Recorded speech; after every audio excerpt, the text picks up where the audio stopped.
Did you hear what I said, Madam Clerk? Yes, ma'am, I did.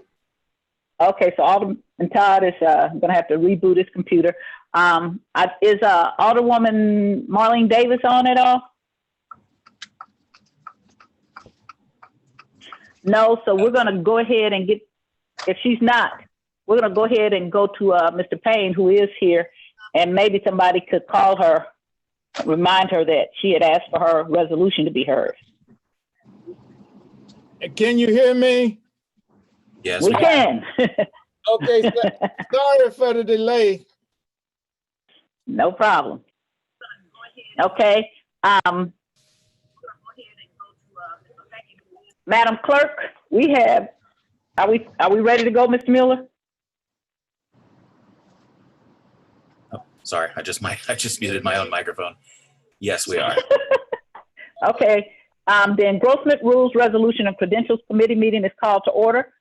Madam Clerk, would you call the roll, please? Alderwoman Howard. Present. Alderwoman Green. Present. Alderman Todd. Present. Chairwoman Shire. Present. 4 present, you have quorum. All right.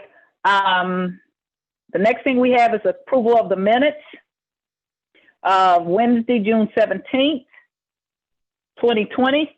If you take a minute, I ask you to look at the minutes. If you have any questions, please present them. If not, I'd entertain a motion to approve the minutes of Wednesday, June 17th, 2020. So moved. So moved. Okay. Second. Need a second? Second. Okay, Madam. Okay, it's been a motion and a second. Madam Clerk, would you please call the roll? Alderwoman Howard. Aye. Alderwoman Green. Aye. Alderman Todd. Aye. Chairwoman Tyus. Aye. 4 aye votes. By your vote, you approve the minutes of Wednesday, June 17th, 2020 of the Engrossment Rules Resolution and Credentials Committee meeting. The first thing on the agenda was a resolution by Alderwoman Davis. I had asked her when we had a meeting Friday if she wanted to hear that. It had been assigned to our committee about, I don't know, 3 or 4 weeks ago, said as soon as possible, but I think she may have forgotten. I'm hoping somebody can get in contact with her. So the next thing we're doing is we're going to go on over to the seventh thing on the agenda, which is committee discussions with Mr. Paul Payne, who is the city's budget director.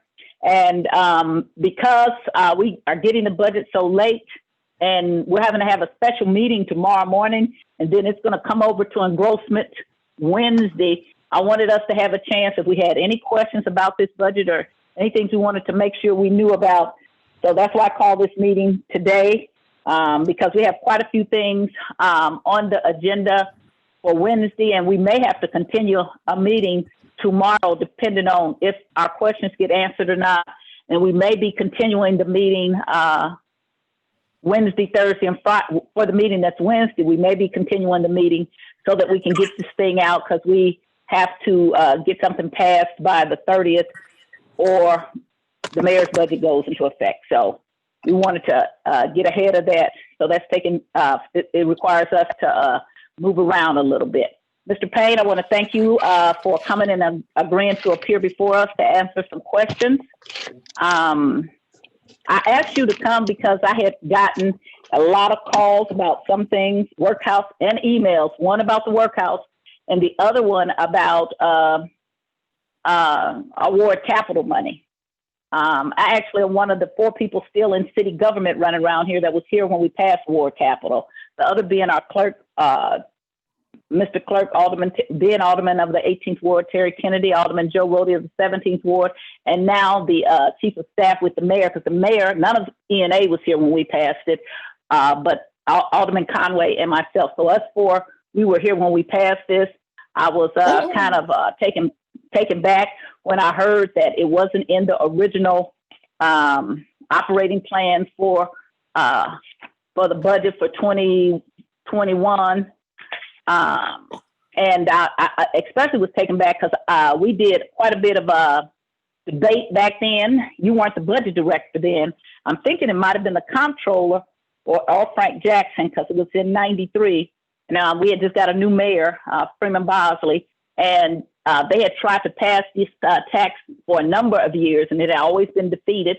And he came in and got it passed, but it was with great concern that future mayors would illegally hijack the money and take it for something that was not supposed to be.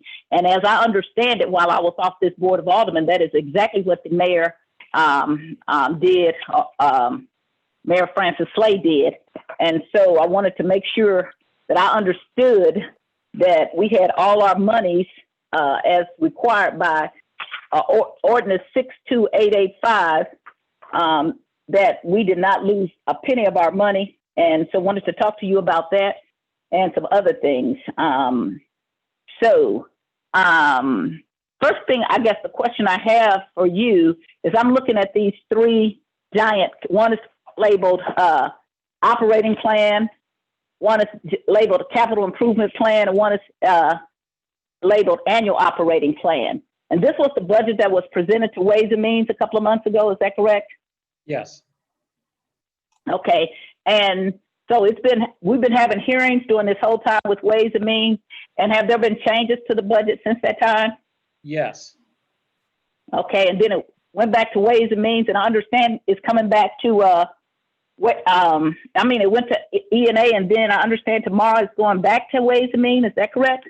No, they had, Ways and Means had requested a few amendments when it was first presented to them.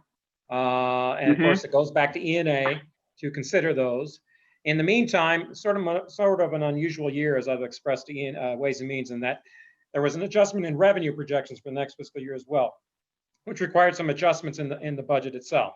So what came back from E&A was a response to the Ways and Means request, as well as additional amendments to the budget.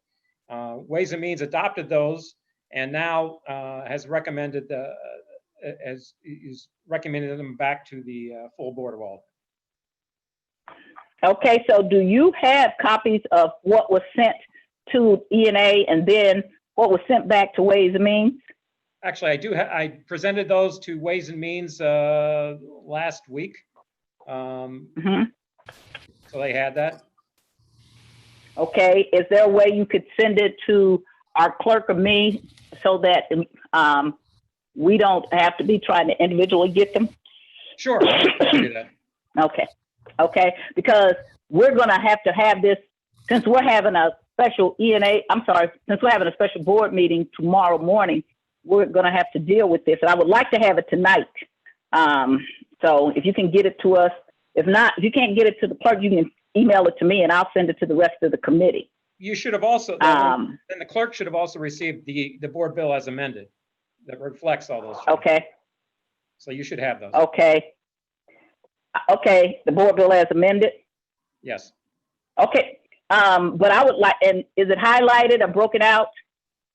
The amendments, yes, but as amended, no. Okay, so that's what I want to see, what amendments, what the original requests were from because normally they send them over in some kind of written form. That's what I'm asking about. That's correct. Actually, and I could send them to you separately. Actually, we posted those online after the meeting, but I could definitely send those to you. Okay, if you would do that, I'd appreciate it. I have lots of questions, so I usually try to let my committee members, if they have any questions, ask first. And so I will just start with a little preview. Your name is Paul Payne, is that correct? Correct. And your title is what? Budget Director. And are you civil service or not? Yes. You are civil service. And when did you first become the budget director? 2007.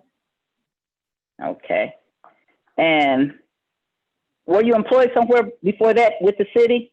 Well, I've been with the budget division for over 32 years. Right. So I was going to say, when you say in 2007, I'm like, wait. Yeah, You just went to budget director. There's a history that goes back. So when you mentioned 93 and all that, I recall all that.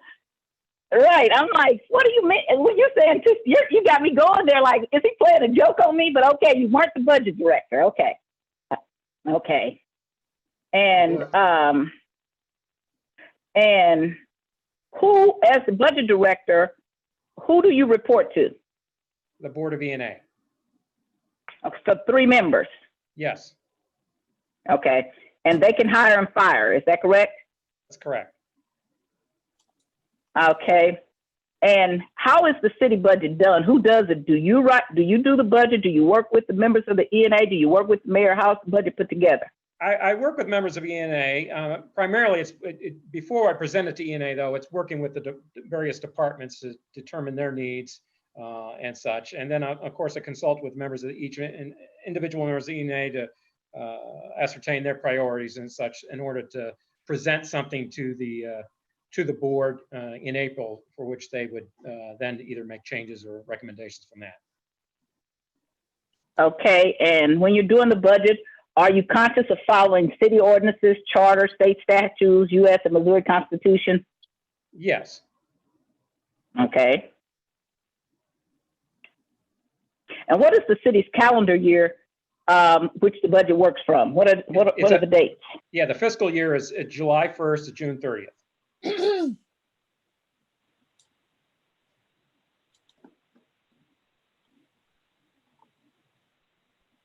Okay. All right. So that kind of gives us a foundation of what we're working with.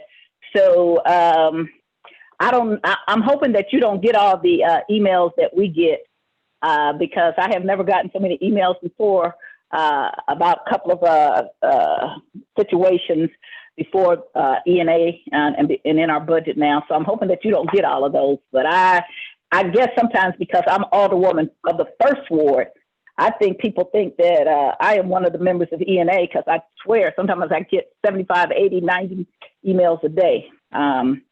So anyway, I wanted to, because I'm going to specifically talk to you about Ordinance 62885, which is our ordinance that we passed back there when Mayor Boswell became the mayor, and the prohibitions we had about not putting the money anyplace else, which are specifically in the ordinance. And then I'm trying to figure out how a former mayor was able to take some of our money, and two, why, if it is true that you didn't have that money in the individual ward account. So I'm going to be very specific about that, but I want to first start with members of my committee to see if they have anything they want to talk with you. And our vice chair is Alderwoman Megan Green, and I would like to start with her. I'm actually going to pass for the time being. I missed about 5 minutes because the volume went out when I was trying to drive back. So I didn't catch his opening remarks. Okay. Alderwoman Howard, do you have any questions? Oh, you're on E&A. I'm sorry, you're on Ways and Means. I'm on Ways and Means, so I have no questions. I've been through this more than once. Thank you. Okay. Alderman Todd, do you have any questions about the budget? Because I will start and then let people catch up if you all don't mind, but I usually try to wait till the end. Yes, I have several questions. Number one is, is the capital money included in the budget? What was included in the budget was a recommendation by the Ways and Means Committee to fund it at a level of $4 million. Originally, as the chairwoman had indicated, there was no appropriation to the ward accounts. But after some deliberation of the committee, they had recommended it be $4 million be allocated. That went back to the Board of E&A, and the Board of E&A approved that allocation. And so that's what's contained in the Board Bill number 1 as amended. And how much would that be per ward? Off the top of my head, you've got 4 million divided by 28, basically. So that's what, 143,000 or so? So we got cut in half. They recommended that we get cut in half. Well, now I should caution in Ways and Means, and I've discussed this at Ways and Means, the normal allocation would have been reduced anyway, simply because two things. One, we had a deficit going in because sales tax receipts had declined. And also next year's sales tax estimates are down by at least 20%. So even in a normal year, the allocation, well, it's it's less than even it would be in a normal year, simply because of the decline in revenues. My other question is, there's money for parks, several taxes I was part of as a Democrat committee man for more than 20 years that I have passed. Are those recreational and park taxes included in the budget that you made up? Since the taxpayers passed the budget, are they included in my? Go ahead, and I have a second question. Go ahead. Yes, they are. Yes, they are. There's several special funds, Fund 1122, which is the 8 cent sales tax for, I believe, parks and recreation. And there's some other special funds, 1116, some miscellaneous ones, and also for parks. And also, how about the bonds? How about the bonds? I think it's bonds Jewish tax for the North St. Louis that was passed. Is that included? Yes, it is. The other question is, in the past, the 18th Ward did not get park funds from many different parks. Are you going to pay us retroactive for the money that we didn't get for parks in the past? Yeah, I'm not quite sure what you're referencing. I'm referencing the fact that there were years that we got absolutely no money for park repair. There was no money for there was when Barnes Jewish, I think it was called the Barnes Jewish something. They bought the park Barnes Jewish. There was a tax from Barnes Jewish Park that was supposed to be designated for North St. Louis and low income people throughout the city, but we didn't get any of the money from, and we live in part our waters in North St. Louis. My question is there a way for us to look back and see if that money was spent for what it was allocated, for what the voters voted for it for? Well, actually, I think you're referring to the least dollar amount, which wouldn't have been a voter initiative, but I believe that's determined by the Neighborhood Parks Committee, if I have the right pot. I'm not quite sure. That's correct. I sit on parks. Okay, so yeah, I think each year the Neighborhood Parks Committee gets that amount and then allocates it out. So, but this year has the since you're dealing with the budget, has the can you look and tell us whether or not the Neighborhood Parks Committee has allocated it out, and has it been put in the budget? The amount has been put in the budget. Now, I don't know. I think right now it's with projects to be determined by the Parks Committee, I believe. I don't believe the Parks Committee has determined them yet. Okay. We have not. The other question is, can the budget be changed? Because I have some laws that I'm trying to implement on improving drug treatment, vacant lots that are nuisance and also vacant buildings, and cutting the grass.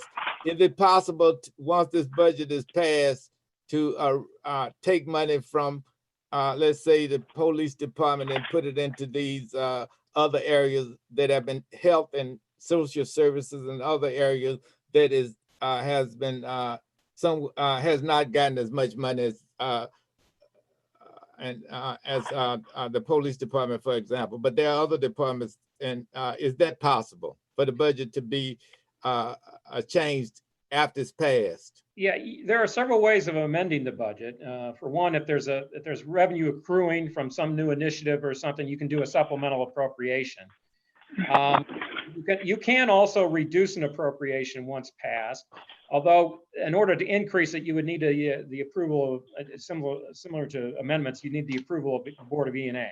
Okay, so the E&A can approve of adding or taking money away, putting money to other, allocating money to other programs. Is this what you're saying? Yeah, that would require an E&A approval as well. Yes. Okay. All right. I don't have any more questions at this particular time. Thank you. Alderwoman Green, do you want to ask questions now, or you want to wait? I'll go ahead and wait. I'll let you go. Okay. Mr. Payne, so are you familiar with ordinance 62885? Yes, And that's the one that we introduced April 30th, 93 and passed 6/4/93, and it was voted on August 3rd, 93. yes.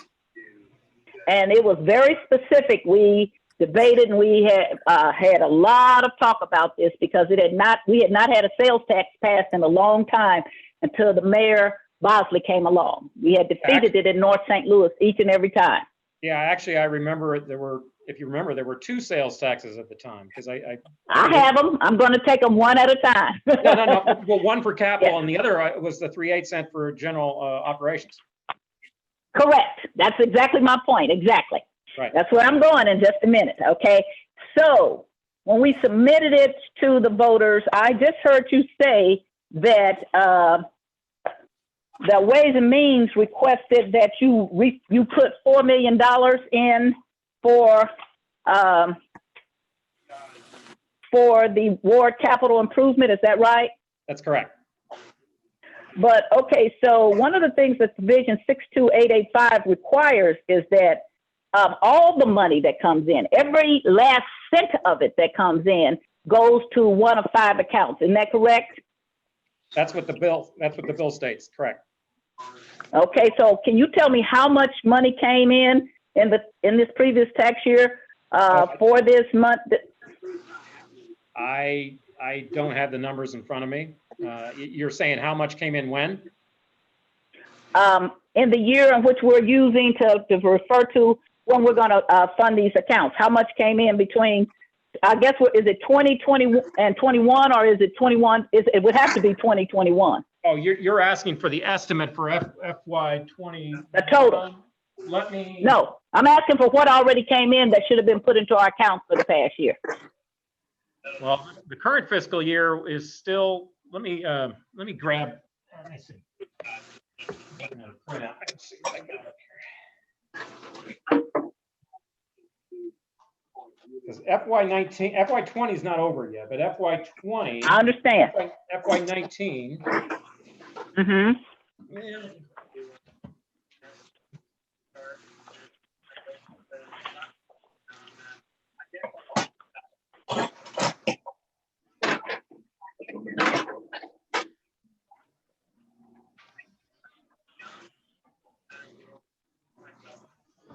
Let's see if I've got it here.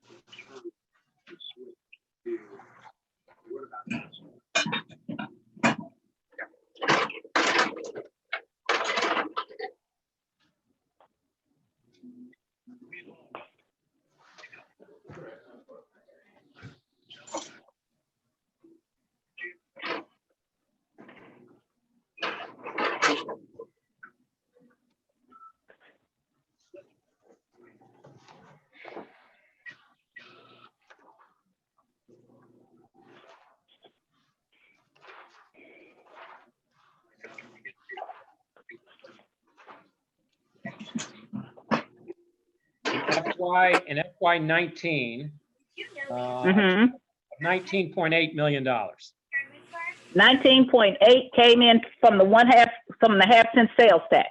That's correct. Okay, and how much have we gotten in 20? 20 is down.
Excuse me, Madam Chair. I don't think we're printing out that I have. No problem. I got plenty of time for this.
The 1 cent sales tax so far this year has brought in $35.8 million.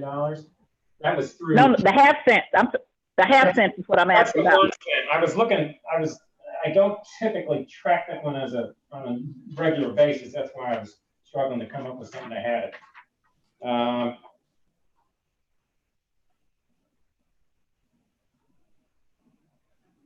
Yeah, I'd have to bring it up, and I can send it to you. That's not a problem, but I'd have to get into MSA and print it out. Okay, that's fine, but just for 19, it was $19.8 million, you said. Right.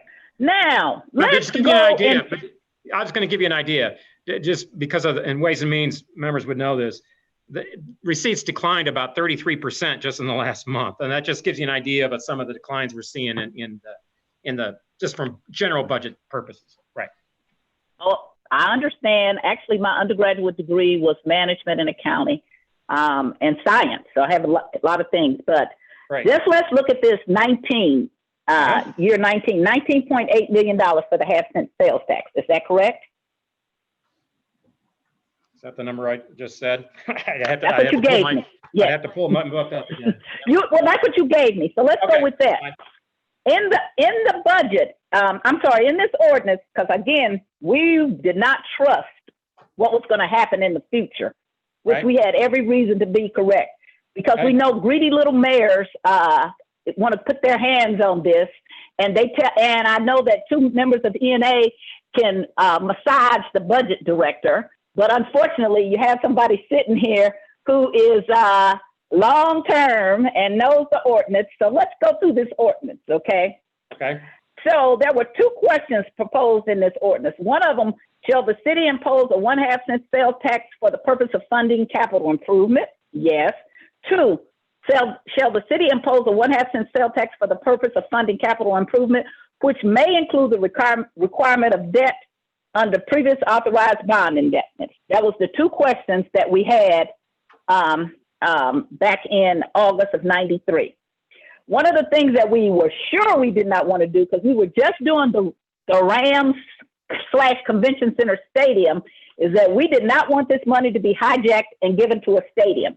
So Section 7 of Ordinance 62885 says you can't do that. And it goes through all the things you can't fund whole and part the operation or maintenance of a sports stadium, field house, indoor or outdoor recreational facility, center, playing field, parking facility, or anything incidental or necessary to a complex suitable for any kind of professional sports or recreation, either above or below ground. Are you familiar with that section at all? Well, just as you read it. Sure. Okay, but I'm reading it right from the. Okay, yeah, no, I see it. Right. Okay. So then the next section 8 is mandatory.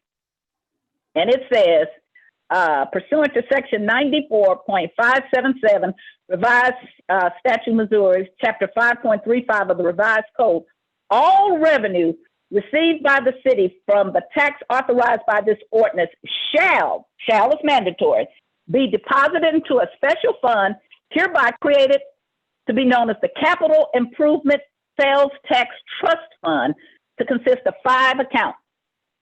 They're the Ward Capital Improvement Account, the Major Parks Capital Improvement Account, which has Carondelet, Fairgrounds, Forest Park, O'Fallon, Wilmore, Tower Grove Park, the Recreation Capital Centers Improvement Account, the Citywide Capital Improvement Account, and the Police Department Capital Improvement Account.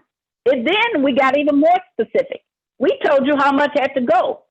50% of all money had to go into the ward, equal amounts, 50% of all the money. So just looking here at this 19 million that you got, 50% of 19 million, we're not even getting to the rest we got. Let's see, what is 50% of 19 million? Is that 9 million and 9,500,000? Which year are you Is that referring to? Which year are we referring You to? gave me 19. You told me 2019 that we got 19 million. And That's what I year asked you. has been correct. Sure. I beg your pardon? Well, you got the amounts that were allocated in the board bill, last year's budget, yes. So in 19 was 19.8. So that would have meant we got $9.5 million for the ward account. Is that correct?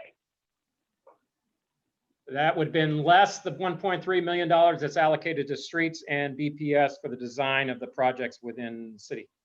That's correct. And so you're saying that was all for last year, 19. That's correct. So when you give me 19, that's what I was asking about. Are you giving me from June, what did you tell me? May of 18 through June of 19? Or are you giving me the full year 19? Yeah, it'd be whatever receipts came in the month of July of 2018 to June of 2019 would be our fiscal 19. July of 2018 to June of 2019 will be our fiscal year. And that would be where we got the $19.8 million. Fiscal 19, yes. Okay. So again, and then you well, I just heard you and I'm kind of confused. You said we didn't get quite the 9 point, let's just round this up to 20 million. We didn't get the 10 million. We got less than 10 million for the ward capital account because you subtracted what out of that? 1.3 million, of which 650,000 is allocated to streets, 650,000 allocated to BPS. I don't know if you recall this, and this happened, I don't know what year, but it goes back a ways. It was when, in the beginning, when this was allocated to the wards, and the wards would come to BPS, say, oh, well, we need this project, we need this project. And the response of, well, we don't have the staff to design whatever it is that was being designed, so you're going to have to hire that out. And so there was a sort of impasse at the time, and then some compromise was drafted to where, okay, we will pay, it's cheaper to do it in-house, you can get it done more readily in-house, and so we will pay within our city departments 1.3 million off the top of everybody's share to pay for those services. I do not remember that, and I sat on streets the whole time. In no way do I remember that at all. That is not anything that we said. In fact, what I remember, if you will remember, I'm the person who made you guys come up with the interest in our accounts, and I still have that because I asked the question of why, because they had to be in ward accounts. And I asked the question, well, where's the interest? And that's when we found out that we got interest on our accounts. And I still have all that paperwork, actually. So I don't remember ever saying that BPS and streets could have any portion of this amount money. And I would love to see where we drafted something saying that. And as I said, I sat on streets from 2001 to I was gerrymandered, racially gerrymandered in 2003. But let's go on.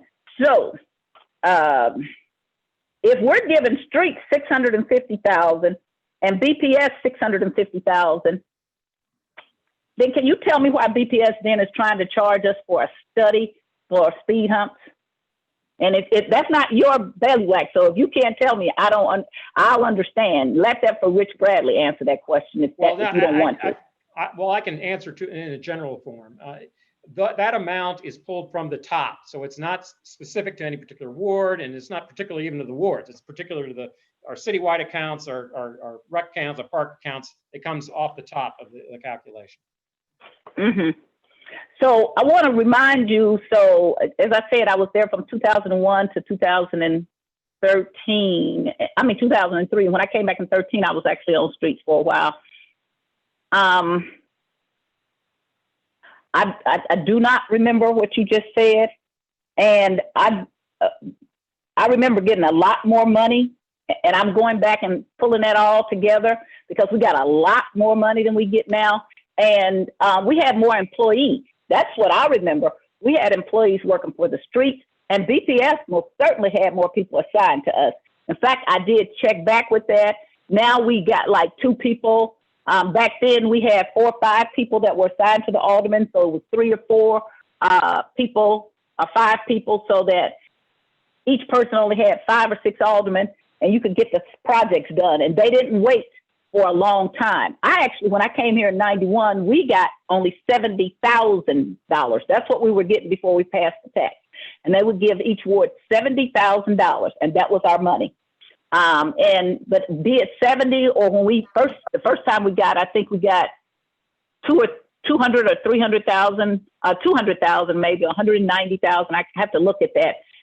But if you put your request in, it got done within the year.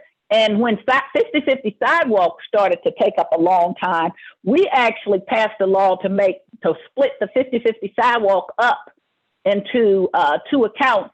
Mary Ross was the chair then, and we passed the law then. Mary and I worked together so that they could not just have one big account with sticker, that we would have 2 so we could get our 50/50 sidewalk done in a expeditious manner.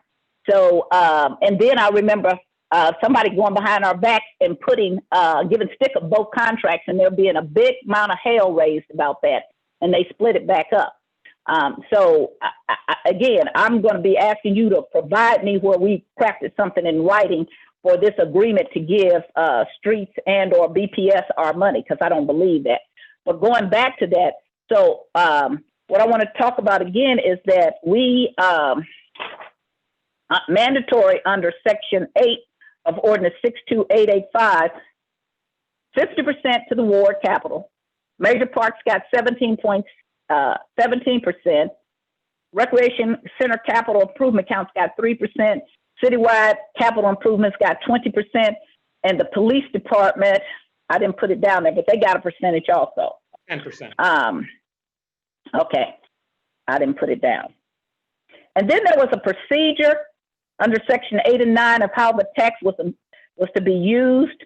And it said all revenue of the capital improvement sales tax trust fund and all interest, because I don't understand why we're not getting interest now, shall be allocated and credited upon receipt.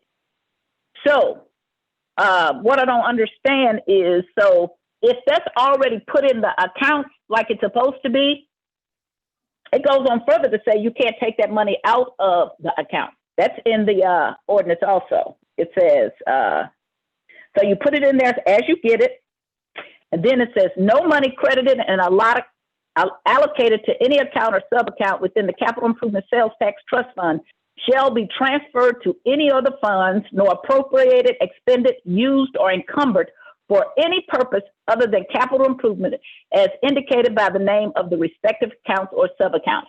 So if you were supposed to be putting that money in from 19, or let's just talk about 20, which you can't give me the numbers now, how would you then present a budget not showing where our money was?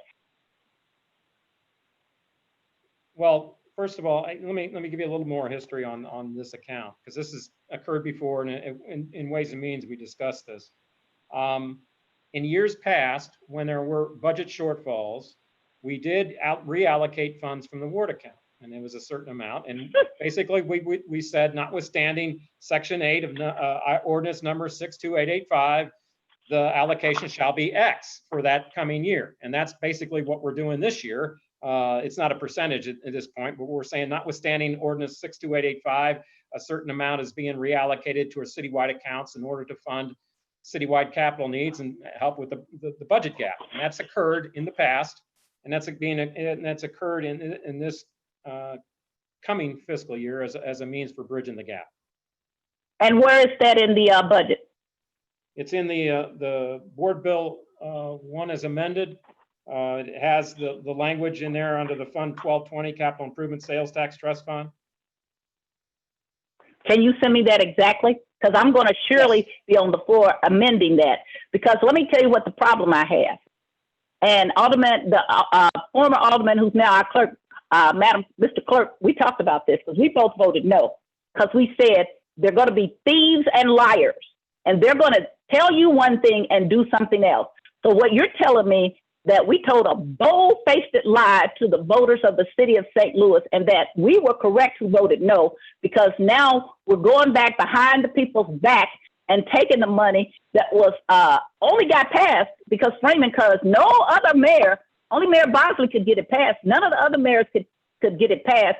And so now you're telling me we're going to change what we told the voters of the city of St. Louis. Is there something in there saying that we're bold-faced liars? And that we are now going behind your back and doing something different? Well, let me address that sentiment a little bit. First of all, if you were planning on, and again, when you go budget to budget, the budget is not something you pass an ordinance every year and all of a sudden it's on autopilot. It's something you have to monitor every year and make decisions every year in order to make it work. Back when we are having significant budget gaps and there were significant layoffs and such, it would be, you have to make decisions about what the priorities are in any given year. For instance, let's say if you have a household and you're saving money to, I don't know, fix up your basement or something to a new rec room, and you're saving money over a 3-year period, and you're ready to start, and you got everyone excited about fixing up your basement as a rec room, and then a thunderstorm comes and your roof starts leaking. Well, guess what? Mm-hmm. You have to put that one off and fix your roof.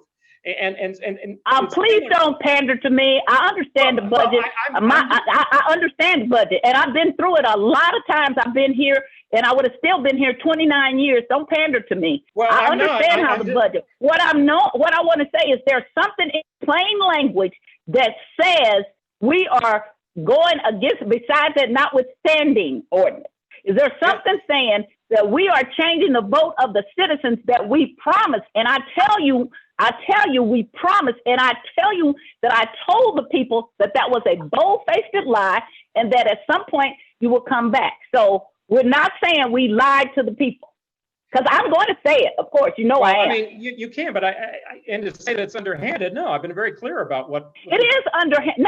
No, it's not necessarily with you. It is underhanded for this city. Let me ask you a question. Did we, we're getting ready to pay for the / convention center football stadium, which I voted no 20-something years ago.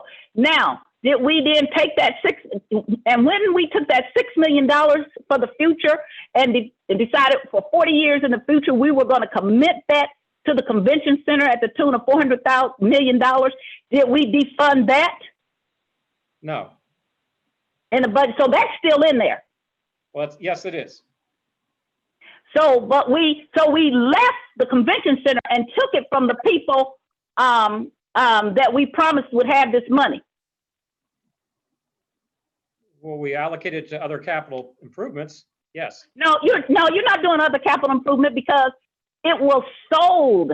It was sold to the people. When you can't pass something, and the only way you're getting it passed is a mayor comes in who goes to his community, which his community. Because at the time, it was not Darlene Green, it was the comptroller, it was Vervis Jones.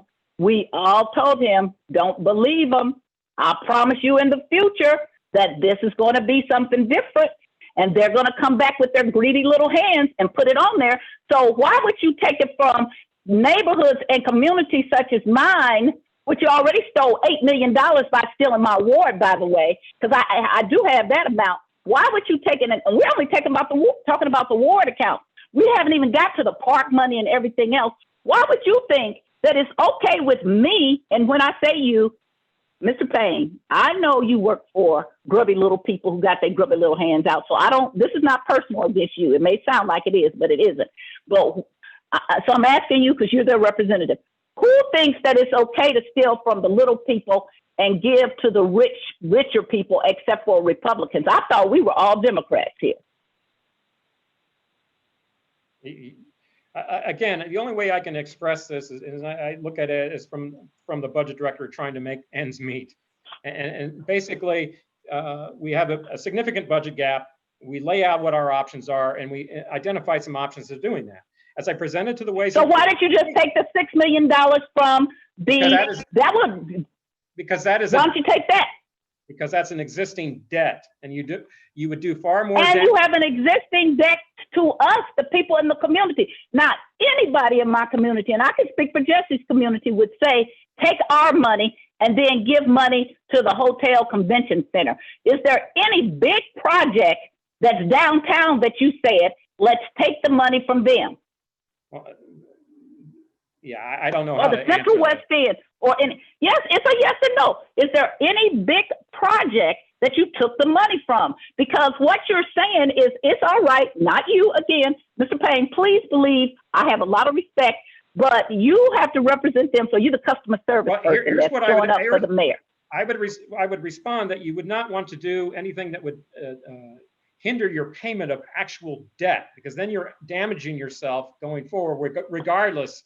You're damaging this fiscal standing of the city, regardless of what your priorities are on funding things in the future. You're damaging the fiscal credit of the Ward 1, which really is Ward 20, when you first moved the ward and steal $8 million and moved to another side of town, and then you come back and further try to take ward capital money and say, well, we needed this money. On the very time when Alderman from the 7th Ward carried that board bill, I asked him on the floor then when he was doing it, what about if we have an emergency? Couldn't this money be used for emergency? Yes. Couldn't this money be used for raises for people? Yes. All of these things I went through, yes, they could be, but there we went giving $400 million, which is to the big businesses. We robbed from Main Street and we give it to Wall Street. And that's what we're doing in the city of St. Louis. This is a Republican agenda. You're stealing from my community. They don't want to give you the money. They voted for this only with a promise that it would not. There you go sneaking, notwithstanding anything else, that we're going to go ahead and steal this money anyway. So I think there's all other kind of ways you can do it. Damage the credit. I don't care about damaging the credit of the city of St. Louis. I care less about that than I care about you stealing money when we made a promise to the voters who went out and said that we will vote for this. We trust you, Mayor Bosley. We trust you that this is going to be how it is. And now you're behind their back, which I'm going to raise a whole bunch of hell about it. It's not going to be a quiet thing, okay? I want you to know. You're going behind their back and slipping this money because you've been able to do it before, because, of course, all these people are down here, they don't know anything about it. So that's what happened when you do these long-term things. We begged we begged Mayor Bosley, I shouldn't use his first name, he and I've known each other for a long time. We begged him to put a sunset clause on it. We begged him and said, put a sunset clause, because this is what's going to happen, because it always happens, because you just spend. You didn't even try to take $1 million of the money we were going to have and put it aside for a rainy day, because you're always looking over here at the ward capital account and you're scaring the people. Oh, we're going to take it. We're going to take your money. And if you don't do it, we're going to just pass the mayor's budget as it is. Here's the thing. The mayor needs affirmative votes. If you just pass it without affirmative votes, you will not be able to do it. As it is, several other aldermen are probably going to take you to court, because no, it's not any notwithstanding. What is the whole point of going to the citizens and saying, well, you passed this, and we promise you that we will not take this money in the future, that this will go to people, and then you go behind their backs and say, oh, there's an emergency, but you can't tell me anything such as the convention center or anything else that you did and said, well, this is not anything we promised the citizens. We shouldn't have done that. Here's this $6 million that we could have easily just put aside for this very moment, because while you're pandering to me to tell me about a budget, you can go look at the actual tape where I said there's going to be a rainy day. There's going to be a problem with this. Are we putting anything away? And the alderman from the 7th is sitting up there and saying, no, we're not. But yep, you're right. It could be. And now you're telling me, but you don't want to damage the city. But you want to damage taking money away from my community. So who do you think I like better? Your city credit or the community in which you already don't give block grant money to, don't give any other funds that you're supposed to? This is what, when I talk about systemic racism, this is it right here. This is exactly it. This is why North St. Louis looks the way it does, because your greedy little hands, none of you all live in North St. Louis, think that it's okay to take our money. And then you slip in something that says notwithstanding, and you're, of course, in ways and means, none of those people are here. They don't know about this ordinance. Did you point out to them what you were doing, Mr. Budget Director? Actually, we were very clear about what we were doing. That's why they requested the amount to be reinstated at the $4 million. I mean, that's how it came up. Why didn't they? Well, what they called me and said, we want all our money. What I've heard with several people is that we want all our money. Did you tell them how much? Because when I asked you just now, you said you don't know. Because I'm asking you, well, how much money did we get? Well, I have to look it up. Well, the question was, how much has come in year to date? If you're asking what the full allocation would have been in FY21, it would have been about $6.8 million. But I still want to know the numbers. And not only that, what I also want to know now is, and I'm glad I'm a committee chair because I have just the same right as the mayor and the comptroller. I'm going to go back and look and review year after year after year what came in, which I've been doing with the parks already, you know it. And I'm going to look at what you've been doing with this money and where it has landed, because this is ridiculous when I hear this. This should have been, no, we don't touch any amount of it because we promised the people. And so I don't understand how people can promise people stuff and then go and say, well, but we're going to keep the convention center. I don't care. Blow it up.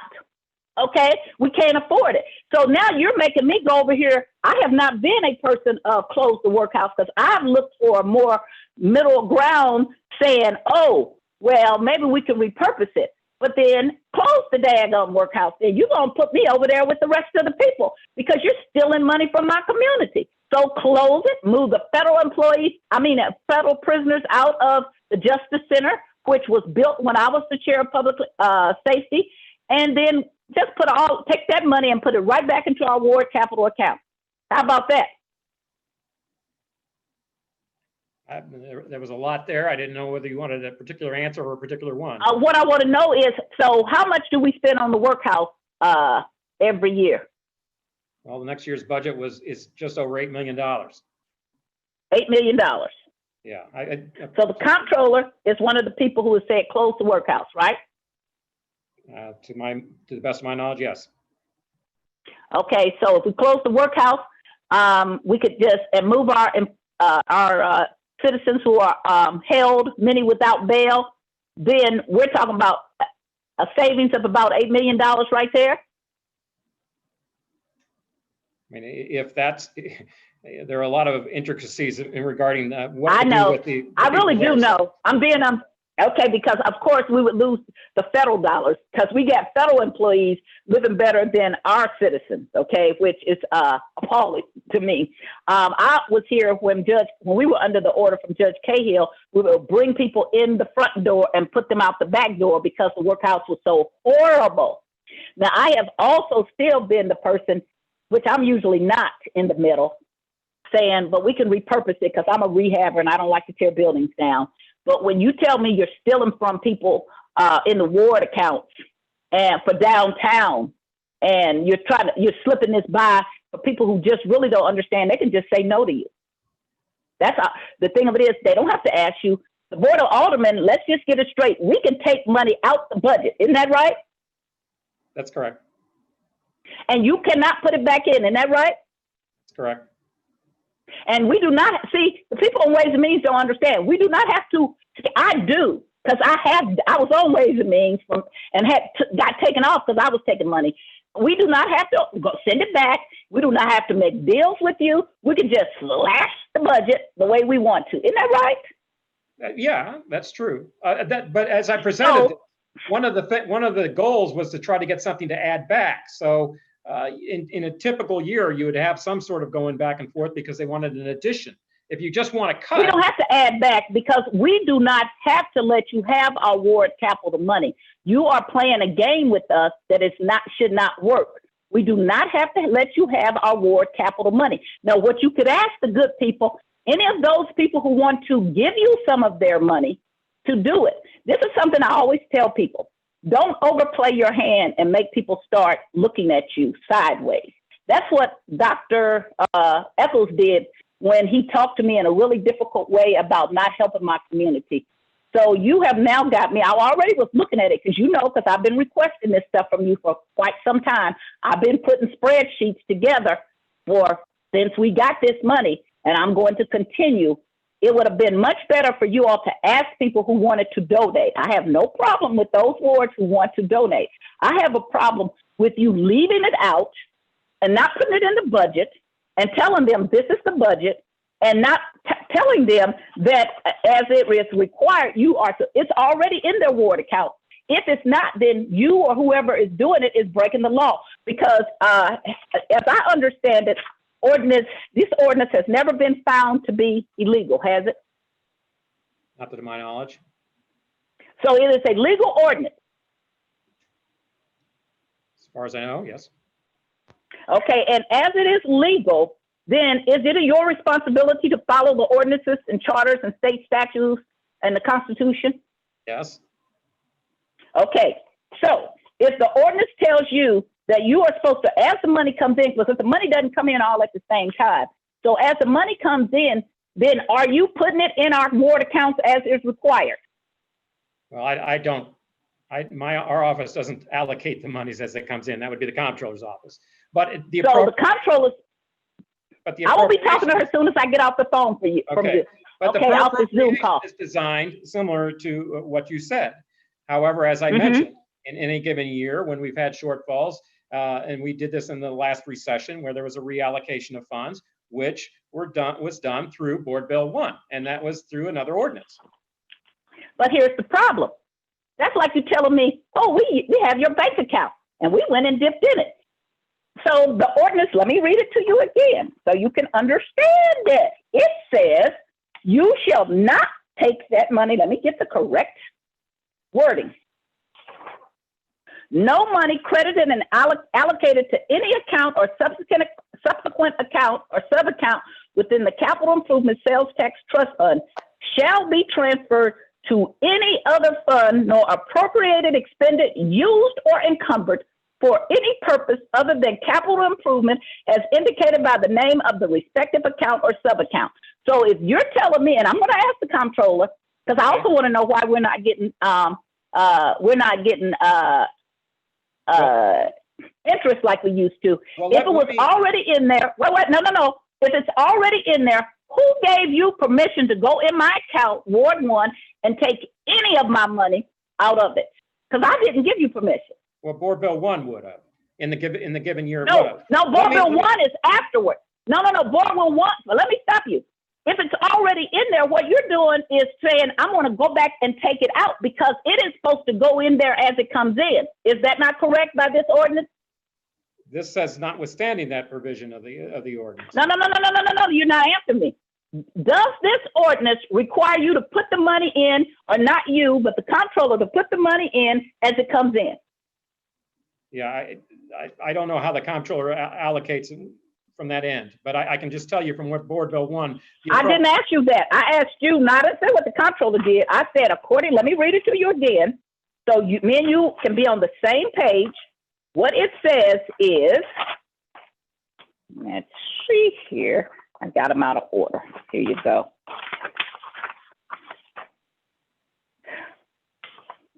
No money. Okay, wait a minute, first of all. Let's see here, 7 here. Here it is.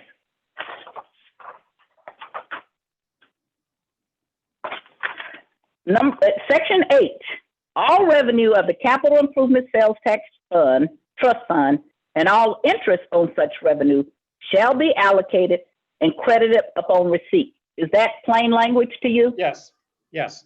So that means as you get it, it goes into the ward capital account. In a normal situation, yes. No, not in a normal. That's what the ordinance required. We're going to what Well, the ordinance. The ordinance here's- required. You said you want to be on the same I'm page. not talking to you about what you did. I'm not talking about what you did. I am talking to you about what is required under this ordinance. We're gonna get to what you guys are doing. Okay, that's right. Okay, that's So fine. under this ordinance, it says all revenue of the capital improvement sales tax trust fund and all interest on such revenue shall be allocated and credited upon receipt. Is that correct? Correct. So that means as you get it, and then it tells specifically where it's supposed to go. So if you, let's just say if you got $100, 50% of that $100 was supposed to go into the ward capital improvement fund. Is that right? Aside from that $1.3 million that was going for BPS and parks, but yeah, sure. Okay. So, and then 17%, whatever. So Right. that we're just using 100. Okay. Right. So that means it's already in the account. No, it's not. Because Board Bill 1 wait a minute. Board Bill 1 is the only appropriation for you make before you actually receive the money. Other appropriations are appropriating from funds that exist. These monies are not in the accounts. These are monies to be projected to be received over the next fiscal year. So the notwithstanding. So you're telling me. To be So allocated. you're telling me that that's why I asked you again. So let's try to go back over here again so I can understand this. For the year, we're doing year 2021, right? 21, the one that has not yet begun. That's correct. Okay. And when does that begin? July 1. July 1. And so you're saying you're going to hijack the money. So this is money from July 1, 2020 through June 30th, 21. Okay. So you're not talking about the money that happened back before. That's right. Which I don't believe you gave us all our money either. Since I got back, I've been moaning about, I don't believe we got all our money. So I now want an accounting of all the money because I don't believe we got all our money. Okay. But okay, we're going to deal with that. Okay. So you're saying that before a penny comes in, you're going to say, notwithstanding this ordinance, whatever comes in, you're going to take, we're not going to get 50%. What percentage are you now going to allocate to us? Well, it was the fixed dollar amount that Ways and Means had recommended, had requested. So it was the $4 million. So if you turn around and projections are wrong and we get all this extra money, we still would only get $4 million. The way it's written is that if it's more than that, if it's more than the 2.8 that's reallocated, then that would resume accruing to the accounts. So in other words, if it outperforms, there would be more accruing than the 4 because the reallocated amount was 2.8. So there's a set amount of 2.8 reallocation. Yes. And no more. That's right. Okay. And is that in the bill? Yes. Okay. And where is that in the bill? That's in the same section I was reading before. It's in the Fund 1220 part of the preamble of the board bill. Okay. It's the 1220 preamble. I don't see me vote. I'm going to be recommending a do not pass out of my committee. I'm going to tell you that right now. I would tell you to go back and tell your little friends on E&A, and I'm going to be talking to 2 or 3, all 3 of them, to say how dare they take this money, and let them go find that money someplace else, because how dare they take this money and trick the people who would not have voted for it in my community, continuously did not vote for it. So how dare you guys think it's all right? I already told Darlene, the comptroller, I already told the president, and I'm going to tell the mayor that this is devious, and this is why we should never support, this is why I never support any of this stuff, because it always comes back that you're doing something, you're trying to justify it by saying, well, see, we have to do this, but you never say no to the people downtown. You never say, no, we shouldn't take this $6 million and give it all to the convention center, because we could have just what we're having now. Now, nobody would have thought it would have been this, but you already know that we've had problems in the past while I was off of this board. So why wouldn't you put part of that money away for something that happened just like this? You could have put $2 million a year away and said convention center. In fact, I met with Kitty, so she already knew that's where I was at. So she wasn't really opposed to it. Why didn't we keep any money from that project so that if we had a problem? Oh, is that a question or is it a rhetorical comment? It is. No, I'm asking you. Well, we have tried over the years and actually been successful the last couple of years increasing our fund balance. And fortunately, we're in a position to where we were almost to the point of being at a point where we had a target to reach, and then all of a sudden the COVID-19, which is a major hit to revenues, hit just this past quarter. And I can't get to chat. I want that. We're not voting today. The bill's not in our committee, so I want to tell the committee. So if you guys have to leave, that's okay. I wanted to get ahead of this because I have other questions. So anybody who has to leave, I wanted to understand this before it went to, because it's going back to Ways and Means. So we're not taking a vote today. It won't even get sent to our committee until tomorrow after our special meeting. Okay. And I'm sorry. I just wanted them to know because I couldn't get chat to work correctly. So would you repeat what you said? Yeah, I was just talking, you were talking about fund balance and our efforts to increase the fund balance over the last few years. We've actually have done that in the last few years. No, what I'm asking is why didn't we, I understand it. Why wouldn't this $6 million that we all been waiting for all this many years, why wouldn't we keep part of that for an emergency like this? You're the budget director. Because see, in my budget that I have at home, we have emergency funds.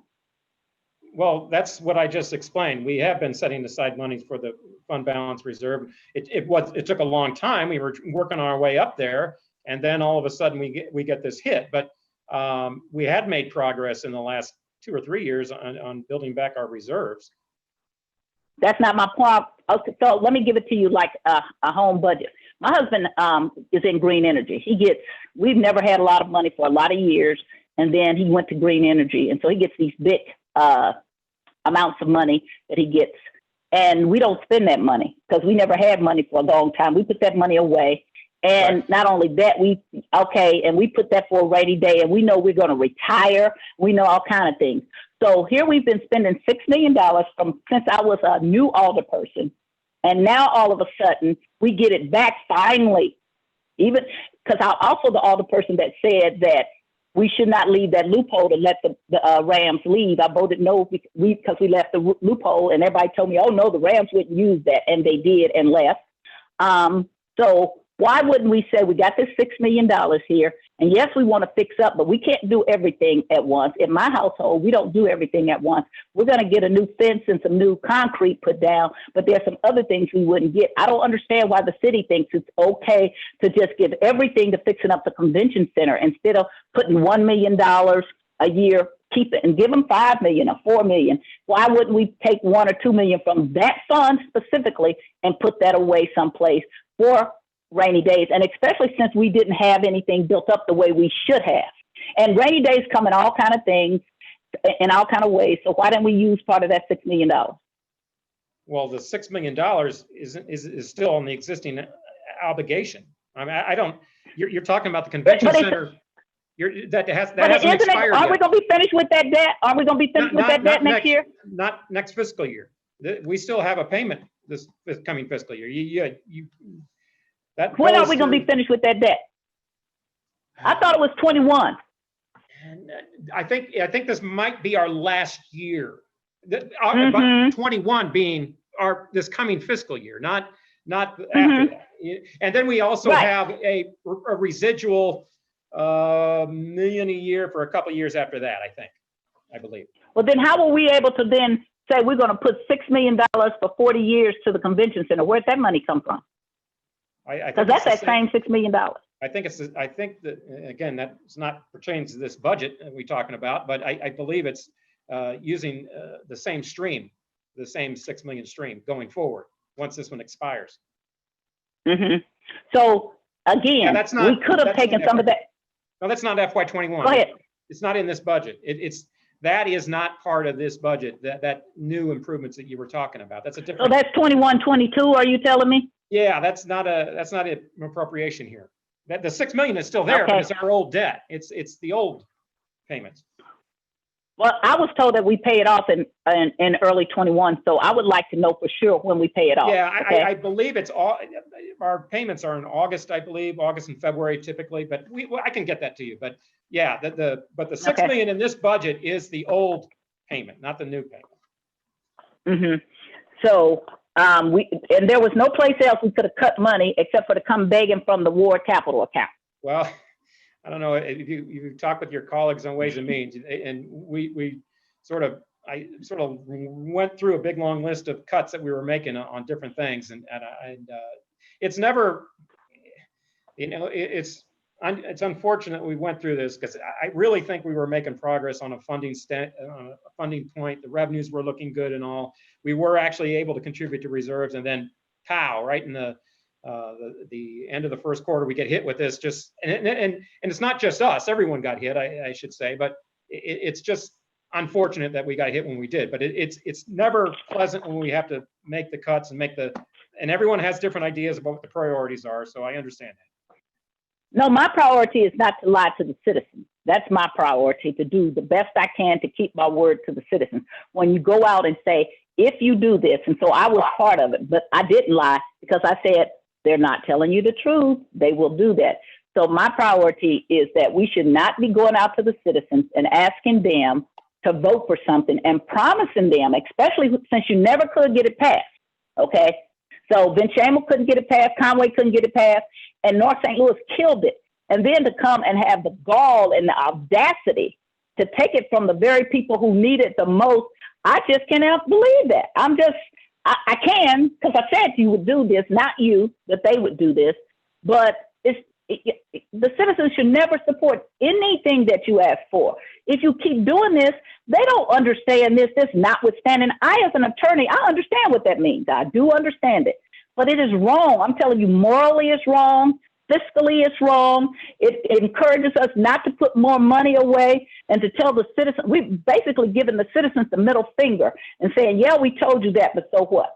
And that's what I find offensive, okay? If I tell them I'm going to live in the first ward of now what's called the 20th ward, that's where I live. So if I tell them, if you vote for this, we're going to do A, B, C with this, that's what they expect. So then when you tell them, well, they took some of our money, the citizens already know where all our money goes, downtown into the central quarter. And everybody says South St. Louis. I always stop them. That's not true. They don't get money the way they're supposed to either. The people in South St. Louis, a lot of them pay their taxes just like the people over here. They don't get tax abatement. They don't get any of those things. So your greedy little hands, not yours, but the greedy hands of the people of E&A, whoever they are, be it the mayor, the comptroller, or the president of the Board of Aldermen, to think that's all right to come looking for this. And if you, Mr. Payne, think it's all right, it's not. What is the point of having a citizen vote then? Why don't we just do it ourselves? The whole point of a citizen vote is to do what the citizens ask us to do. I don't understand what part you don't understand. That's what I'm appalled about. If this was just something we did at the Board of Aldermen, okay, now we're changing it. But we actually had to go out to a vote that could not get passed. Well, let me, and again, the best way I can explain it is that, going back to my earlier comment about when you pass ordinances, you can't put a budget on autopilot.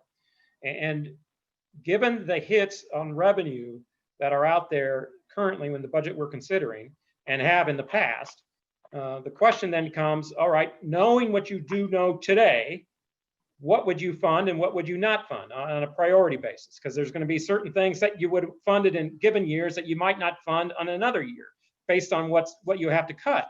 And if there are certain cuts you want to make that would be less desirable than the outcome that we presented here, I mean, again, I defer to you all making those decisions on priorities, but that's the kind of thing. And again, it's not something set it and forget it. You have to almost do that every year when you look at those things and say, okay, this is what we think is the most important. This is what we're going to do. But it's not something that it's just rote and you can just every year it just sort of go on autopilot. It's just something. It's a struggle every year in some sense, particularly in this. So I can tell you, my grandmother tithed.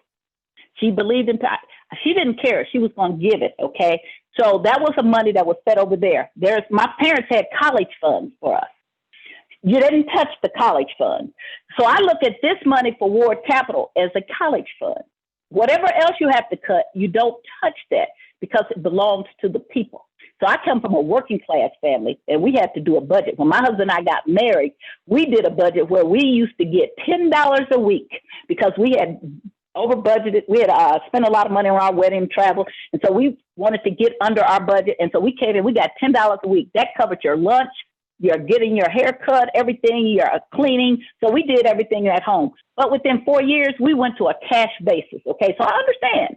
So you make hard decisions. But the first thing you do is you cannot do everything you want to do, okay? You want to talk about a budget. Oh, I got this kitchen that needs to be done, but I'm not doing my kitchen right now because I got to get my spending under control, which I did. And then I got to pay this debt down so I don't get to fix up the convention center, or I don't get to do whatever else. I don't get to spend this money. Or let me say this, those people in the mayor's office that got these big, huge raises, you don't give those. I came right after Conway had passed.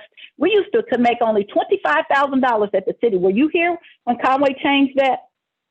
I wasn't. I'm not that old. I'm sorry, but it's not. No, well, he changed it in the 80s. So he changed it and he got it changed. But for many years, the people at the city hall could only make $25,000, including the mayor. You are familiar with that, right? I'm familiar with it. Okay, now people make a lot more money. The alderman from the 18th often votes. He says he doesn't think people should get blanket bonuses. He is absolutely right.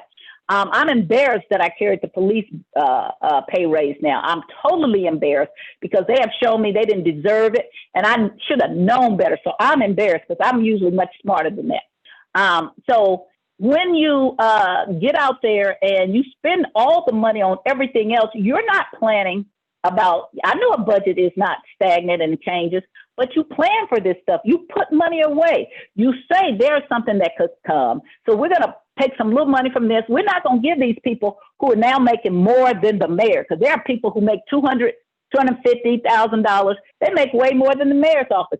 We need to not be giving them big raises, okay? We're not to be giving them increases, $30,000 raises. And I'm going to name names when we have the hearing. I'm going to be there talking about who got $30,000 raises, because the people don't understand that. So you're nickel and diming our ward capital account, but I get a listing every few months of what everybody makes. And I've been doing that for a long time, okay? And so I know who's getting these $30,000 raises. So people don't understand, if we don't have money, the first thing you do is you cut back with that kind of thing. You do not do that. That is not good accounting, since you want to tell me about accounting. That's not. In fact, you cut their money if you're going to do anything. You say, look here, we are having a problem with our funds, and this thing hit us. So I cannot give you a $30,000 or $40,000 or $50,000 raise, but that's what we've been doing. And so then you tell me, but we want to take the ward capital account. If I had seen the city actually really pull back, I could maybe hear a little bit, but now you want to put it across the table. Why don't we pull back from the places that have gotten all the money? The Central Quarter in downtown, that's a perfect place to take all the money from, because they've gotten all the money. So then whenever it's something bad, you want to pass that out and spread that out amongst all 28 wards.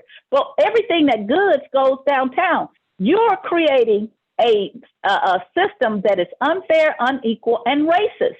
And this is what, when you're talking about systemic racism, all the bad things happens to North St. Louis where you get no money, but now we have a problem with the budget. Now we're going to take money from North St. Louis. That should be the holy grail of what you should not do. That's what I'm saying to you. That is bad budgeting to me because we did not do anything for this budget. Many times we voted no against this crazy stuff that you were doing. And now you want to come and get my money. That's why I'm mad. I've been right way more than I've been wrong about how I voted on these budget items. And I never vote for the budget anyway, because it's always packed with a bunch of stuff that you have no business being in the budget. And it's always something against us.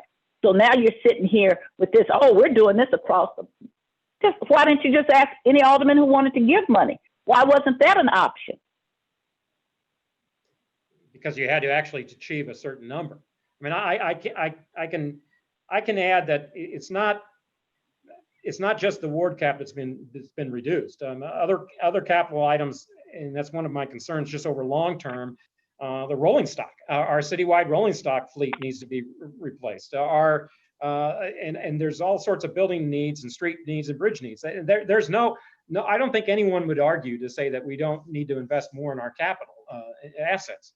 I think what's unfortunate. I think what's unfortunate is that when you have a situation where your revenues drop precipitously in a short time period, some of the things get put off are capital improvements, and they're deferred, and that's deferred later. There's only so long. And someone asked me, "What's your concerns going past the next year? How do you get that?" Well, and matter of fact, anytime someone asks me, "What's my long-term concern?" My longer-term concerns are a couple-fold. One being capital, because that's a longer-term thing that we need to address. And I don't know whether it's through bond issues or other means, but it is a long term. And then also pensions, which we also have to keep an eye on, because those are the kind of things that show up in a longer term view as opposed to a short term view. But so when everyone asks me about those are things you absolutely got to keep an eye on. And unfortunately, as I mentioned before, we were doing well up into this last quarter, and then all of a sudden the COVID comes and it's like a gut punch, and we have to address. Okay, so here's my thing. Did you take that $10 million that you and I had a conversation about? Was that taken from the dental coverage thing? Was that used for part of our budget shortfall? Yes, it was. Okay. And so when I was a new alderperson, I used to think the mayor was really mean because they would say the police budget was too bloated. And Geraldine Osborne was carrying Tom Villa's bill one time, and we were going to give the police a raise, and Tom Villa came from the podium and snatched it from her. And this was when Conway and I were new people, and snatched it. And we thought they were so mean. I am old enough to remember that one. I do remember. Okay, so now I'm an old alderperson, and so when I look at that police budget, which is not working, so when I hear young people saying defund the police, and people go, "Oh, what can you say about that?" What they're not saying don't have a police budget. To me, we need to look at how much money is going to the police. The proportion is not any place near what it should be for a city our size. We need to look at, I think, and I wrote to you, what did we spend $4 or $5 million on settling civil suits with the police? That's ridiculous, okay? The other professionals have to pay. If I practice law, I have to get insured. Doctors have to get insurance. If the police are found not guilty criminally, but are being found liable under the civil, then we need some kind of insurance or something that they pay for that, because there's no incentive for them to stop doing all of this killing of Black men, okay? Our police budget is bloated, and it's not working. And so as a young person, I just did not understand that. And the mayor at that time was Ben Shamel. I have to go back and say he was absolutely right way back then, okay? I didn't understand it then because I come from a police background. My family's military. How could you say those words, take money from the police? But the policing as we're doing it is not working. And people are not going to like this. Our pension plans are killing us. I didn't hear that when I was a younger alderperson. So what are we doing to look at ways to decrease those expenses? Well, we've made, as you recall, we had that reform package that we did with the fire pension system a number of years ago, which has helped to some extent.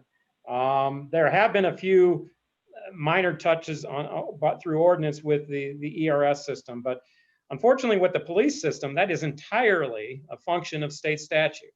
And so we're But in a they kept it. we're in a disadvantage in that. I mean, we can make suggestions, and actually the police retirement system had a proposal a couple of years ago, but then it did not make it through the, I think it was through the House or the Senate, the state Senate. But and unfortunately, we're in an unusual position where we don't have control over our own fate in that regard. And that was part of the agreement to turn the police back over to the city, was that the pension plan stayed with the state. Is that what happened? I believe that was probably part of that, that deal, yeah. Well, Mr. Payne, I'm going to stop asking you questions because I'm going to send you an email with things I want to see. And again, Mr. Payne, you know I've always had the utmost respect for you, so this is not personal with you. We've been friends for a long time, and we're going to stay. But if you were my husband sitting there, he would get the same treatment. He would tell you that, okay? So, in fact, at home, he often tells me, I'm not on the witness stand. I don't have to answer your questions like that. I'll have to give him a call sometime. This, I promise you, I don't think anything bad of you. I think, but I'm not happy with ENA, and I'm not happy with taking money and not finding that money to come from the places that get all the money. I think that is a wrong way of thinking, and that is, to me, a Republican agenda. It sounds just like federal places, which I won't even say the person whose name is president, give little people little and nothing, and then give billions and trillions of dollars to big businesses.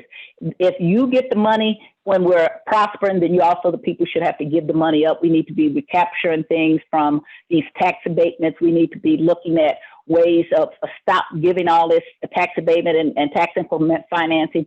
And I want to ask you this. So when the mayor first came in, when she was a new alderperson, one of the first things she did was to pass something that cost us millions of dollars because we exempted out what is our earnings tax on certain things.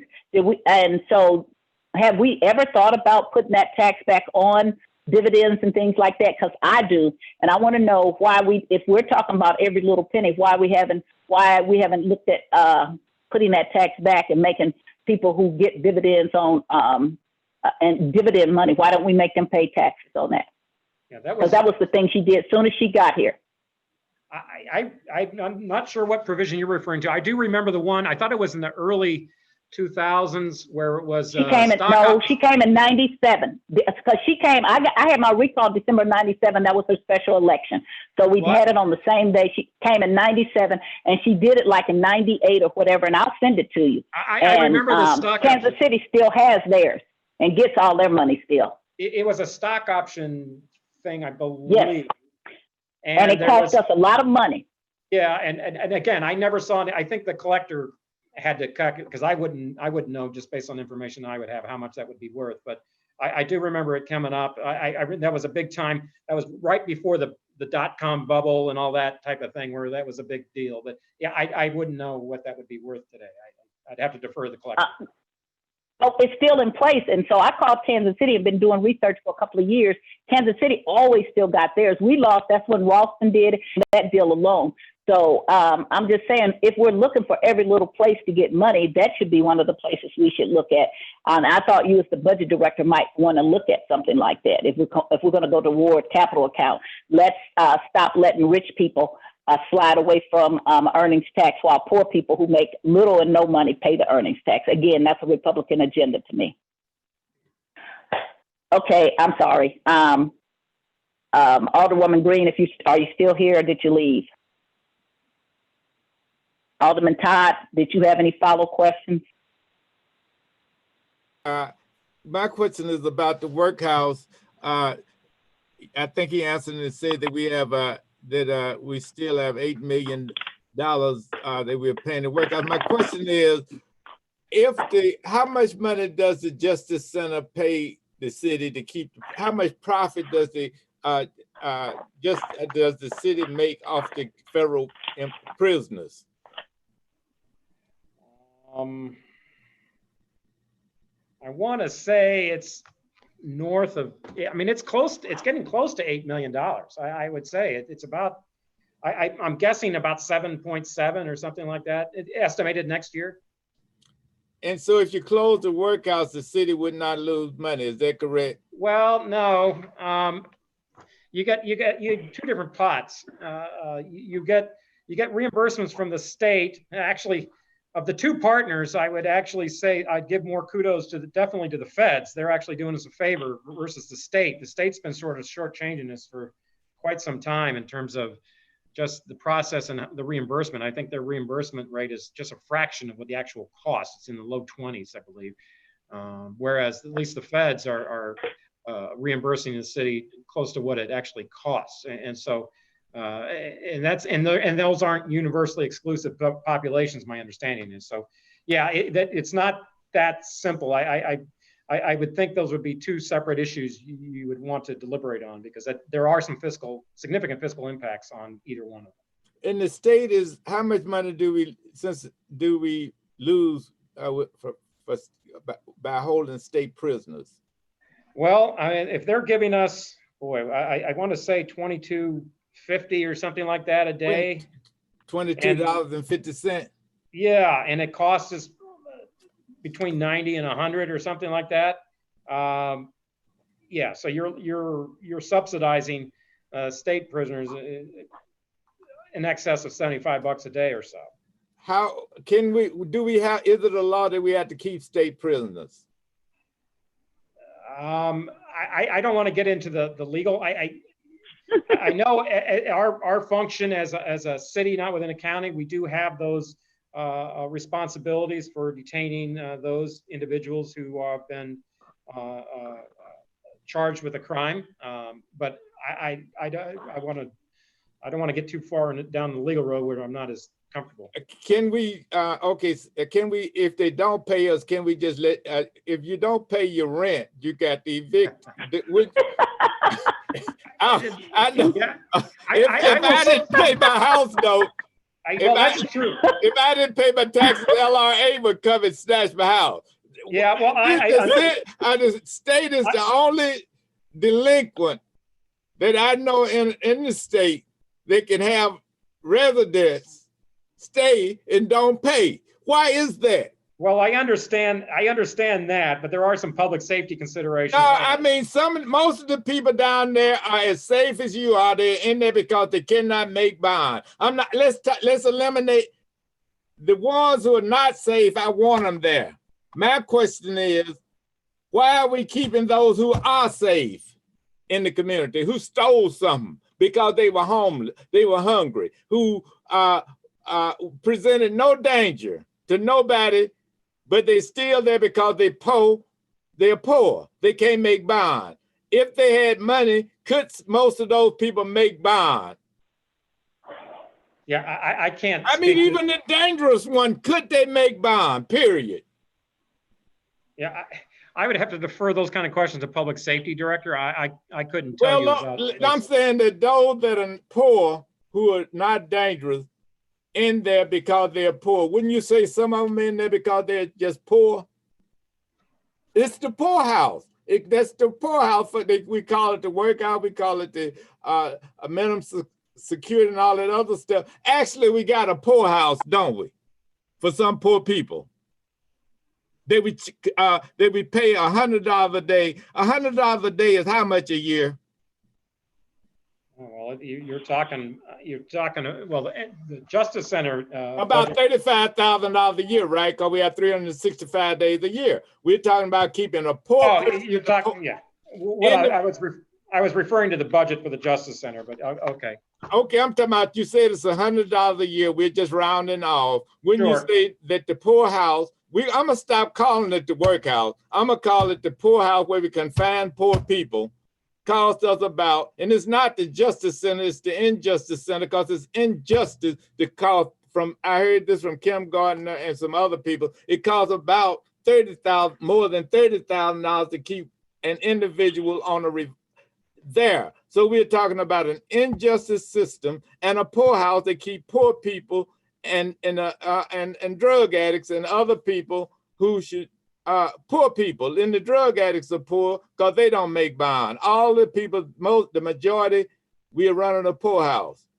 and it'll be, okay, so, but it costs the city, but we can't have capital.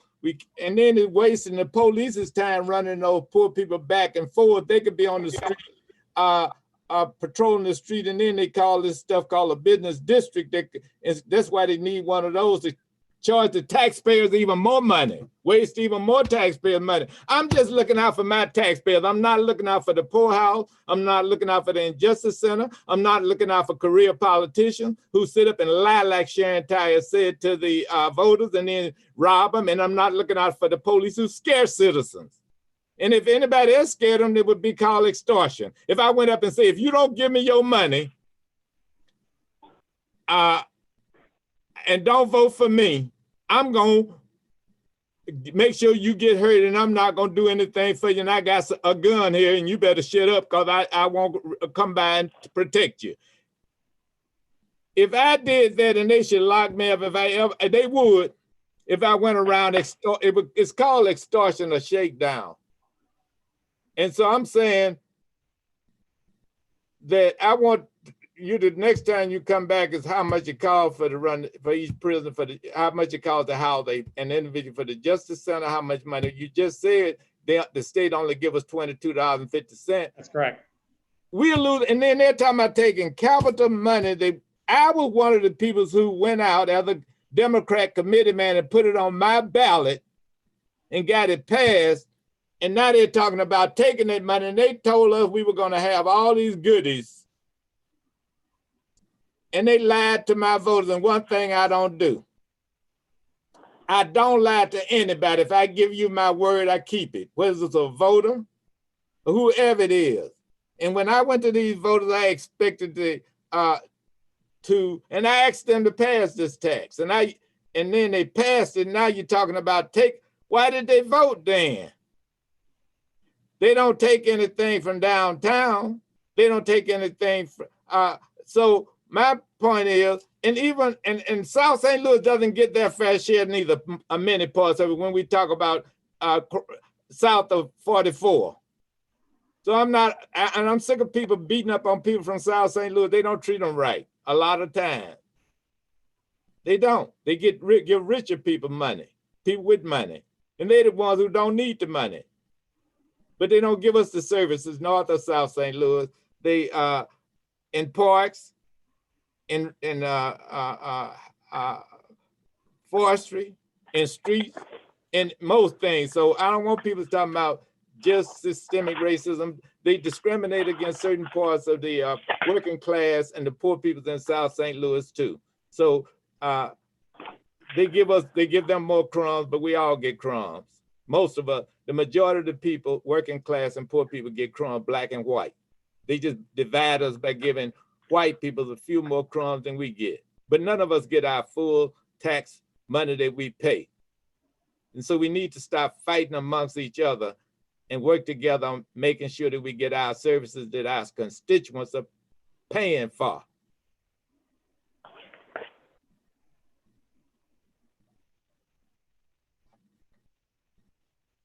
So I hope you would bring that information back because we need to evict these tenants and these different for the state who are only giving us $22.50.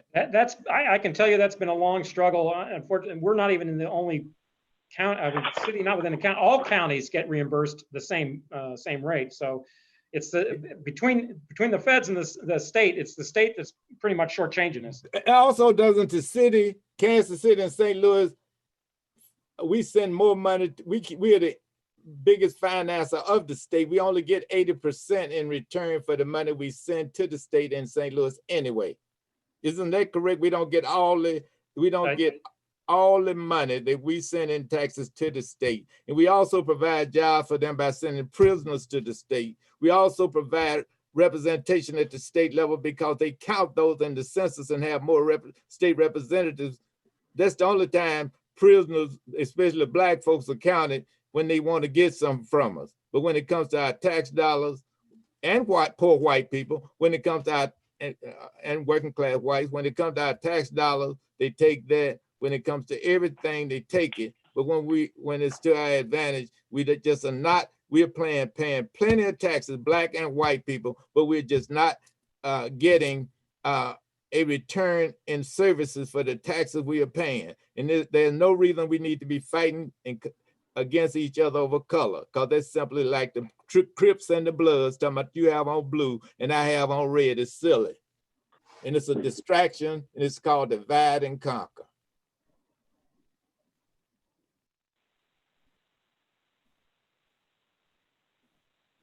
Anything else, Alderman? Only thing I got to do is I hope the gentleman would bring back, send a message to whoever about this 22, take that capital money out of this $22.50 and make sure we get our capital money. And there's plenty of cutting that could go on in the bloated police budget. And they're talking about buildings where we could close a lot of buildings down. We have half of the population. They talked about ward reduction.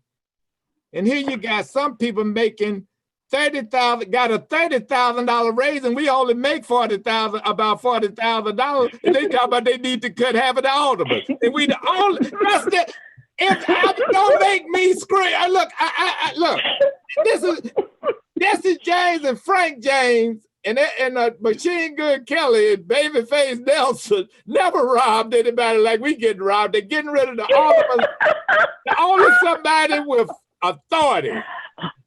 And they talk about some buildings, combine the buildings. What do you need with a forestry, refuge building? You got a parks building. You got a streets building. You got a forestry building.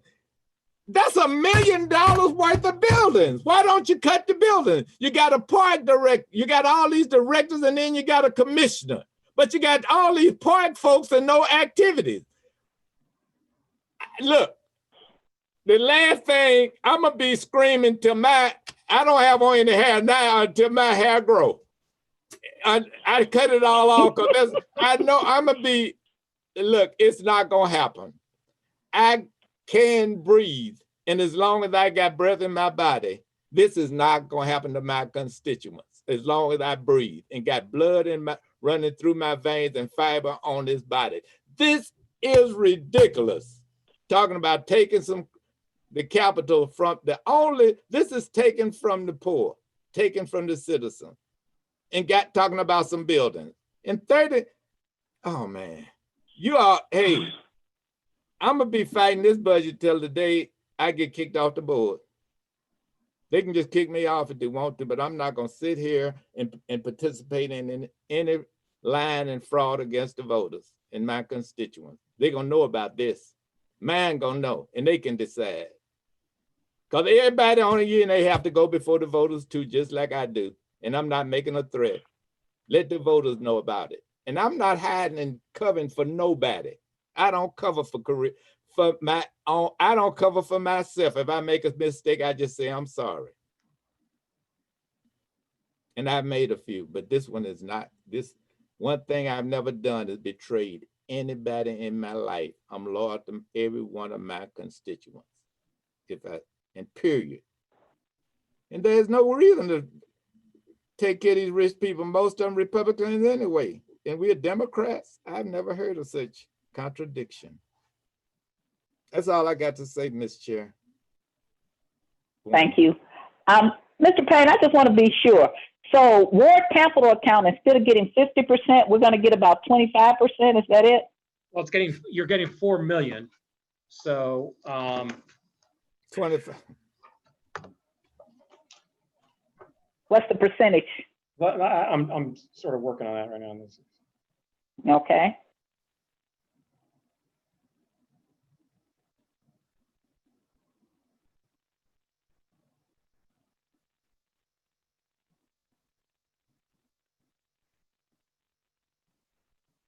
It's about 30%, about 29. 24%. Okay. 30. And then the major parks capital improvement account, what percentage are they getting? 17. So they're getting all of theirs. That's correct. Forest Park gets more money than half of North St. Louis, okay? So the recreation center, they're getting their 3%? No, they are not. What are they getting? They're not getting an allocation of half cent this coming year. You mean we're going to take the 3% from recreation That's correct. Well, let me point out that you have a number of recreation accounts that have already received that and other special funds that have not been spent yet. I don't care. Okay, Recreation. that's fine. I understand what you're saying. I'm Okay. saying that this is part of the reason why we got kids out on the street. My husband's father used to run the recreation program when we staffed the parks. He was the principal of Sumner. He started the magnet school program here in the city of St. Louis. Okay, so when I'm looking at, we give them 3%. That we have enough nerves to take that. That is just sad. What about the citywide capital improvement account? Are they getting the 20%? They're getting the 20% plus the reallocated amounts from the other accounts. Plus so they're getting the ward capital improvement is going to citywide. That's correct. It's all beyond capital, but well, that's what the purpose was. It was staying within capital, but it paying off the citywide capital accounts. The debt, and what was the debt incurred that we're paying off?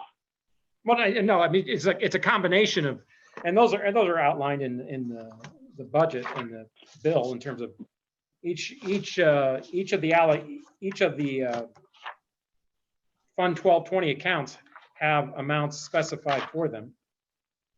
But give me an example of what we spent money on, because I was gone, because I would know, because I have a Okay. long-term memory. So Okay, all right. Rolling stock lease debt. That's paying off some of our rolling stock. so rolling stock would be stuff like trash trucks and stuff like Yeah, that. well, not specifically. Let me see. Was trash trucks in that piece? I know trash truck is also being funded by general revenue. How about juvenile detention debt? When there was some issued back when with the improved, there was various improvements funded with that. Those type of things that are actually a significant amount of citywide capital is debt, and that's what constrains the ability to.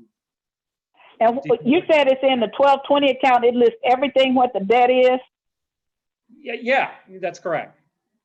And Okay. and there's also the citywide also has two accounts. There's a 1217, which isn't the half cent. It's separate from that. Right, because we have another sales tax. Okay, and is the police department getting a 10% still? Yes.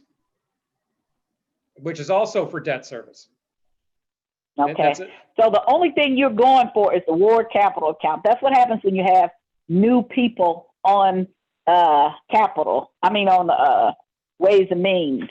So you get away with that kind of stuff, except for that you do know that on the floor we can also cut your budgets. You do know that, right? I understand that, but I should tell you that the bulk of capital is a lot of debt service, and that's what's tying your hands on some of the discretionary capital.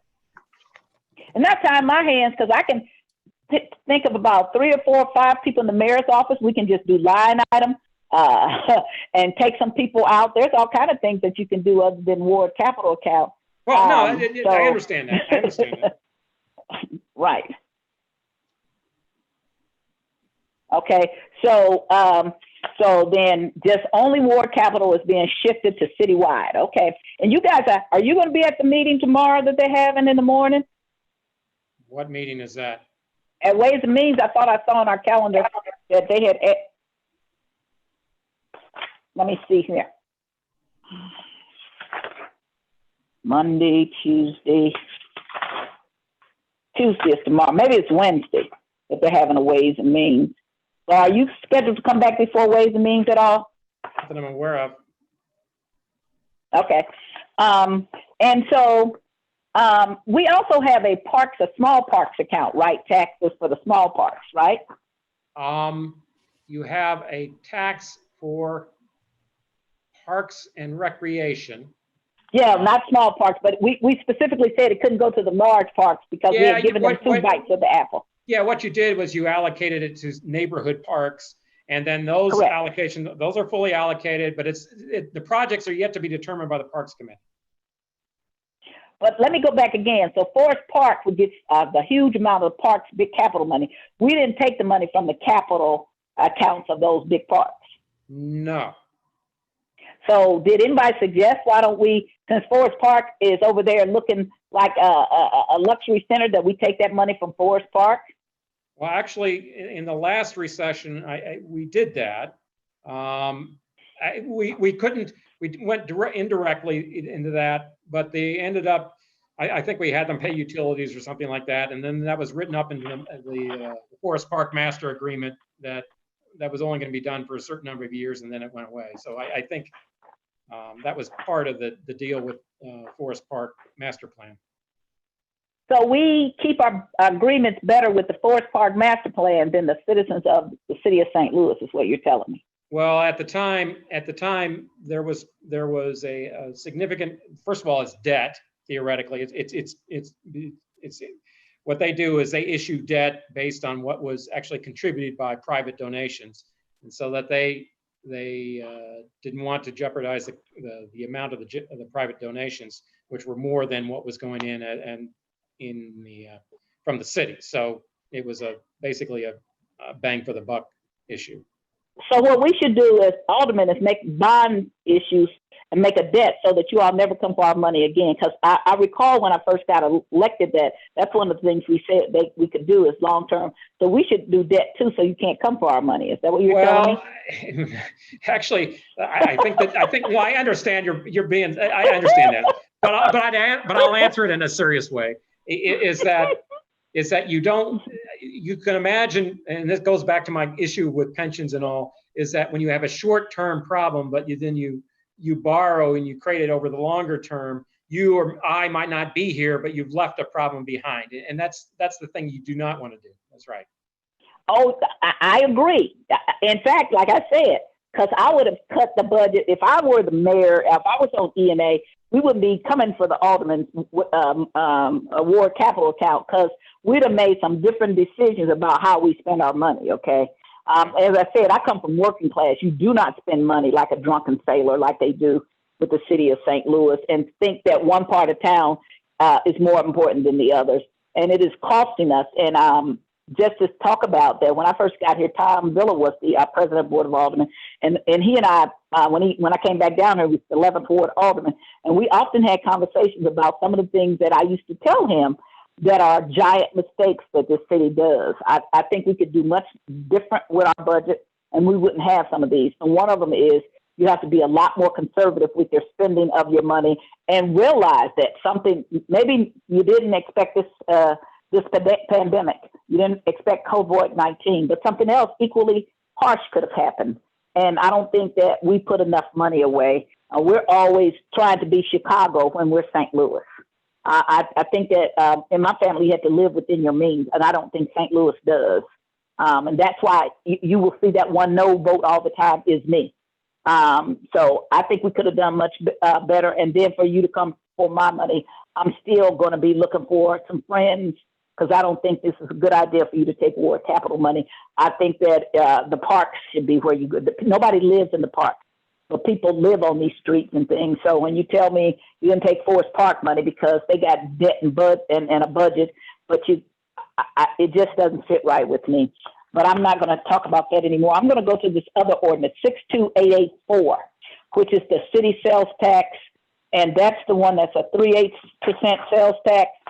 And can you tell me what is the 3/8 used for? That goes into general revenue.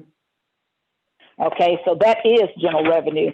And so do you know how much we got this year from this tax right here?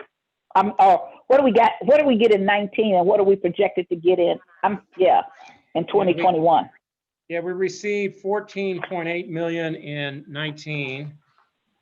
And we're projected for 21, 13.1. Okay, so 21 is 13.1. We got, and so how much have we got in 20? Do you know? Year to date, this is a projection here. Let's see. Oh shoot, I've had so many printouts. This is an older one. If you don't have it, if you could send it to me. Yeah, I could. I've got the revised estimates for this year, but I don't. Let me see. Do I have it? This is a dated one. All right. Thank you. Yeah, I don't have it in front of me, but I could get that to you. So, just saying, let's recap, 14.8 for 19. Correct. We don't know what 20 is, but was Let it me- projected to be a close to 4? Yeah, let me get you the. All right.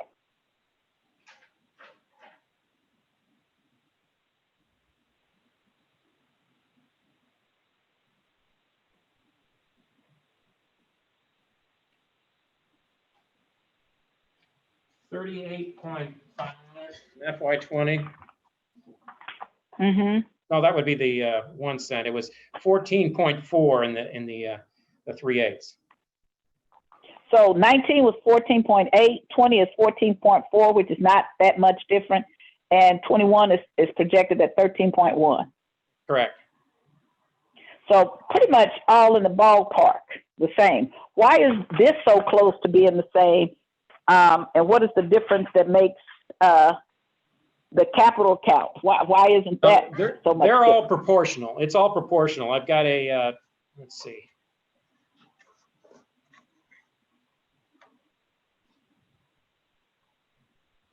It's 20 point.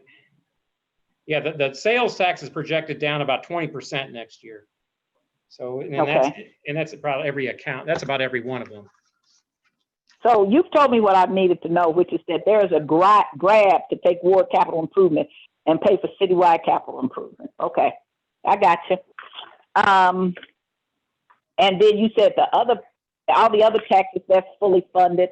So tell me some of the other things we cut besides coming for the ward account money. What are things that we cut out to make this budget balance? Well, the biggest drop, as you heard, was in the corrections department. That was cut in less than half. So now it's below $8 million in MSI's budget. But originally it was about 10 million or plus in budget cuts and some of these revenue reallocations as well. And then we also did that special fund allocation, as you mentioned, with the benefits fund balance there. We cut about, I want to say, with the amendments, maybe around 90 positions overall or so. And in these final amendments, it was about another 9 or 10 positions out, which got it up to about 90. And so it was basically all the biggest ones were corrections, the biggest cuts, but then there were some smaller cuts scattered throughout the departments. I do have that. I do have the presentation, and it's always, every time I make a presentation, I post it afterwards, so it's online as well. Okay, it's online where? Ways and Means? Well, our budget, if you go budget division, latest documents, and it'll be there. You'll have both the most recent update as well as the original to Ways and Means and E&A. Okay. So are we going to have a balanced budget with all of this? Yeah, that's the intent. Yes.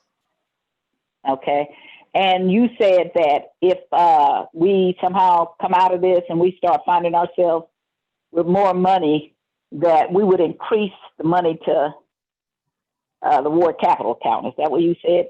Well, what I was saying is, and I said this to Ways and Means, it's because there's so much uncertainty regarding the revenues, the economy, and where it's going to go, plus or minus. I mean, it's always easier to do a supplemental when more money comes in than you planned, and harder to take it back after you've appropriated it, although we've had to do that in the past as well. So my message was, we're going to have to be obviously vigilant as the fiscal year begins. And if it turns out it's not as bad, we could always do a supplemental later. But then again, on the flip side, if it continues to fall, then we'll have to make adjustments then. But I think it's a reasonable estimate. It gives us a position, at least it gives us we're in a position to make adjustments if we is necessary as the year progresses. But again, it's something we're going to have to keep an eye on, obviously pretty closely. Okay, and was there anything besides salaries that increased in cost? Let's think about that.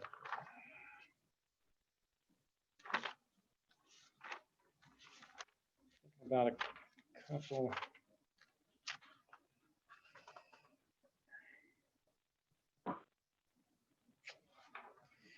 There was a new initiative that was approved just as the last packet of amendments, which was the cops and clinicians. I think you may have heard about. That was about $800,000 associated with that. There was the let me see. I know in circuit courts they had an increase related to this statutory raise the age provision, which means that I believe starting in January, the age of a juvenile in juvenile detention would be 18 rather than 17. Well, that requires an additional cost to the juvenile division that went a few $100,000 in that budget. I'm not thinking. It requires the cost. What is it? They moved it from 17 to 18. Did you say, Correct. or the other way from 18? 17 Okay, to and that cost 18. is now because now we're going to keep more people at juvenile longer. Yes, that's correct. Except for that, what they do, because I was a juvenile attorney before I came over here. What they do is, if it's any kind of crime at all, then they certify them and send them to felonies. So I've had 15-year-olds and 14-year-olds certified when I used to do this. So if it's anything but hopscotch, they get them out of there. Okay, but okay, I hear you. But that's good. That's good. That's a good intent. But that's not actually how it works. We also allocated $1 million in a special fund for the, again, this is be more of a lease debt provision, providing breathing apparatus for the fire department. So that's going to be financed. I can't think of anything. Nothing really big is jumping out at me on the top of my head as far as increases, other than the normal, your pay and the impact of the minimum wage and that kind of thing. Oh, the election board, obviously, because it's an election year and we've got 4 of those scheduled. Right. It goes up and down each year, as you know. So that's this year's a scheduled election year, so you have an increase there, and some equipment. So what about? Let me ask you this. So we have a big sum of money sitting over there in the account, the airport's enterprise account. Are we allowed to even borrow against that money? I don't know about borrowing, but you definitely couldn't use it simply because of the FAA restrictions on that particular source. I didn't say use it. I'm just asking, is there a way we could borrow against that money? Well, I would think that might be a legal question. I would think that would be problematic simply because if you put a lien against something that you don't technically have the rights to take anyway, that might create a problem. Now, one thing I did bring up at Ways and Means is that we still have a significant source of funds. If you remember on the transit monies, which are still accumulating, and they're just accumulating. They haven't been spent, right. And that's over 30 million now. So from a cash basis, that helps, in that you're not depleting from a liquidity. What I mean is you're not depleting that. Now you can't use it unless you want to say, hey, we want to use it for some other transport purposes, but that's still there, and that from that standpoint, that adds to your liquidity anyway. And so that helps us not have to pay so much for debt service if we have some money that's available for us, or is it just in case there's an emergency and we have to go looking for money over there? I would think, I would think that adds to your again, not for budgetary purposes, but more for cash flow purposes, that you do have that available. And since we cut so much up at the workhouse MSI, are we anticipating closing part of the workhouse? Are we anticipating having less people there? Because we are not allowed, as I understand it, to keep federal prisoners there because it's not good enough for federal standards. So how are we cutting this back? What's the anticipation? What's the impetus behind us cutting such a large amount of money? Well, I know the census is down significantly in the last year. I mean, it has dropped down to about 100. So now, having said that, just as recently as March, it was 200 something. So you got to be careful with that. But I believe simply because of the drop in the census that resulted in the less need for staffing and such. So I imagine what you'll be seeing is some attritioning out of the staff that's currently there, as well as some staff probably moving over to the Justice Center as they sort of ratchet down. I don't know what the ultimate target level is at this point. So you're saying we were down to 100 people, so, but it's back up. But part of and I just experienced this. I had a young man that was locked up there, and what they did is, because the Supreme Court told us we have to do bond settings that are commensurate with their ability to pay. So they just kept pushing his bond back, and never really setting a bond, which to me violated the spirit of what the Supreme Court said. And when I actually got in it, they finally had a bond hearing for him. So some of that is just what the alderman from the 18th said, is that we're not really following the law about bond issues, bond, setting a bond and letting those people pay. We're going to get sued again about that, because it really, what he said, it is becoming a debtor's prison. And only because I got in it and started asking questions, this person got locked up in January and did not get out to April, and they still had not had they only had a bond issue, a bond setting, because I inquired about it. So that's part of our problem. And I think that we're going to have a conversation with Jefferson City and the Supreme Court of the state of Missouri about this inability of us to follow the law and give people a fair bond. I know people feel like, well, we don't want the criminals out in the city, but people are accused, not found guilty, and that is not fair that we keep people locked up so long while they are awaiting trial. And especially with this COVID-19 that we're going through, that is not a safe place for that to be. And I got a question this morning, and it may not be for you. I got a question about if there were some positive tests out at the workhouse, and if so, what are we doing financially to address that? Do you know? Or is that something I should send to the health department? Yeah, I'm sure the health department would know. I do not. Okay, all right. Alderman Vaccaro, I see you out there. Did you have any questions? Unmute.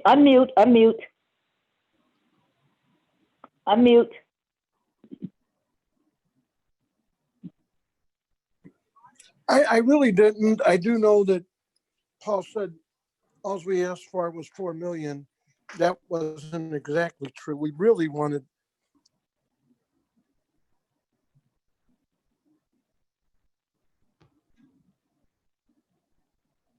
You got frozen there. White, black lines. Other than me, that wants the ward capital, we lowered it enough to where a couple of the white aldermen then agreed. Do I think that the ward capital is not where it should be and never has? I do. So I do want to bring that up. And I want to tell you, we don't have to give it to them. So you guys don't know this, when they do that bantering back and forth, we can just, if the mayor is in our ward capital account, to me, we just go up in her office and start cutting people out. So I'll tell you how to get your money back, okay? We cut Todd Walterman out and other people. But here's the thing, that, and maybe I'm wrong, but if we don't pass this budget by July 1st, the budget they sent us is what we're going to affect, which not only doesn't have any ward capital, it funds the workhouse back at 16 million.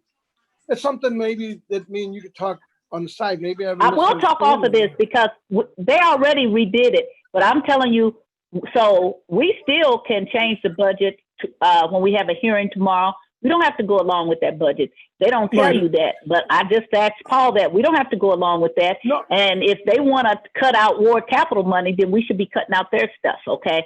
So then they can come back and give us our money back, because I'm not going to vote for a budget that says notwithstanding an ordinance that we passed into law. That will be absolutely not what I recommend. But my question would be, if we fight this on the floor, then it goes back to E&A. No, it doesn't. It doesn't have to go back to. No, it does not. No, it does not. That's what they want you to think. Because see, what you're doing is negotiating with ENA. You don't have to negotiate with ENA. You have absolutely the right to just cut stuff out of the budget, and ENA cannot put it back. ENA is negotiating with you all because you don't know any better. No. I know. We could take anything away. They can't put it back. They don't have to put it where we want. I understand that. But I also know that if we can't come up with a budget that we could pass, and I believe they have say in it, by the 30th, which is, just a little over a week and a half away, than the budget that was presented to us. But if you get a chance, give me a call. We'll I talk. do know that We'll talk. we asked for I 4 million. cut almost $1 million out of the budget. That's why I got taken off Ways and Means when Clarence Harmon. I know how to cut the budget. They can't do anything about it. You don't have to talk to them about it. You don't have to beg them. Although we cannot put stuff in, they cannot. Also, when we cut it, they can't put it back. So it's been a dance and a negotiation. And I understand that, but then they sat on it. We didn't get it back from E&A until the other day. It was kind of they said that Darlene, Green didn't want to meet, and then the mayor didn't hold the meeting. There was all kinds of things, but we didn't get it back to Ways and Means until it was like do it or not. But it we'll seems talk to me that because we're not given enough time to do this properly. we'll talk because there's a way that you could cut stuff out and then you can come back and amend the budget. Don't think this is the last thing. You just have to have a budget passed. So we'll talk off of this, okay? You understand? I'll talk to you. Okay, but that's what I thought too, was we pass the budget, then we come back after it's passed and amended. But yeah, give me a call later. Okay. All right. Thank you for telling me that it wasn't quite true or what about, because you guys wanted more, you wanted all your money back. Is that correct? Yeah, we did. And then we couldn't get the vote. And if you look at the votes, at one point I said, once again, we're going straight down white, black lines, and then when we finally went all the way down to 4 million, we picked up a couple of the white aldermen, but that was the only time we picked them up. And even at that, it still wasn't a unanimous thing. They were saying, that the $100,000 was good enough. Well, I do have issues with that, and I have issues. And I told them I had no problem taking it to court and actually asking for the money back from over the years that we've been screwed out of. I'm not happy about it because my constituents hold me accountable. The mayor's got a giant staff. And everybody's got a giant staff except the aldermen, but I'm not happy with it. I'm not happy that Ward Capital was basically given to us at zero, and we had to beg for change. But I agree. I think we have to pass the budget, but I also think we go back and amend the budget after the fact. But otherwise, we lose everything we worked for. But you can call me. Maybe I have, but that's my understanding. I've been on Ways and Means for 11 years. Okay. All right. Thanks, Sam. I just want to give you a chance to, if you have something to say. Is there any other alderperson out there? I see Alderwoman Davis. She has a resolution. Is there another alderperson that I don't see?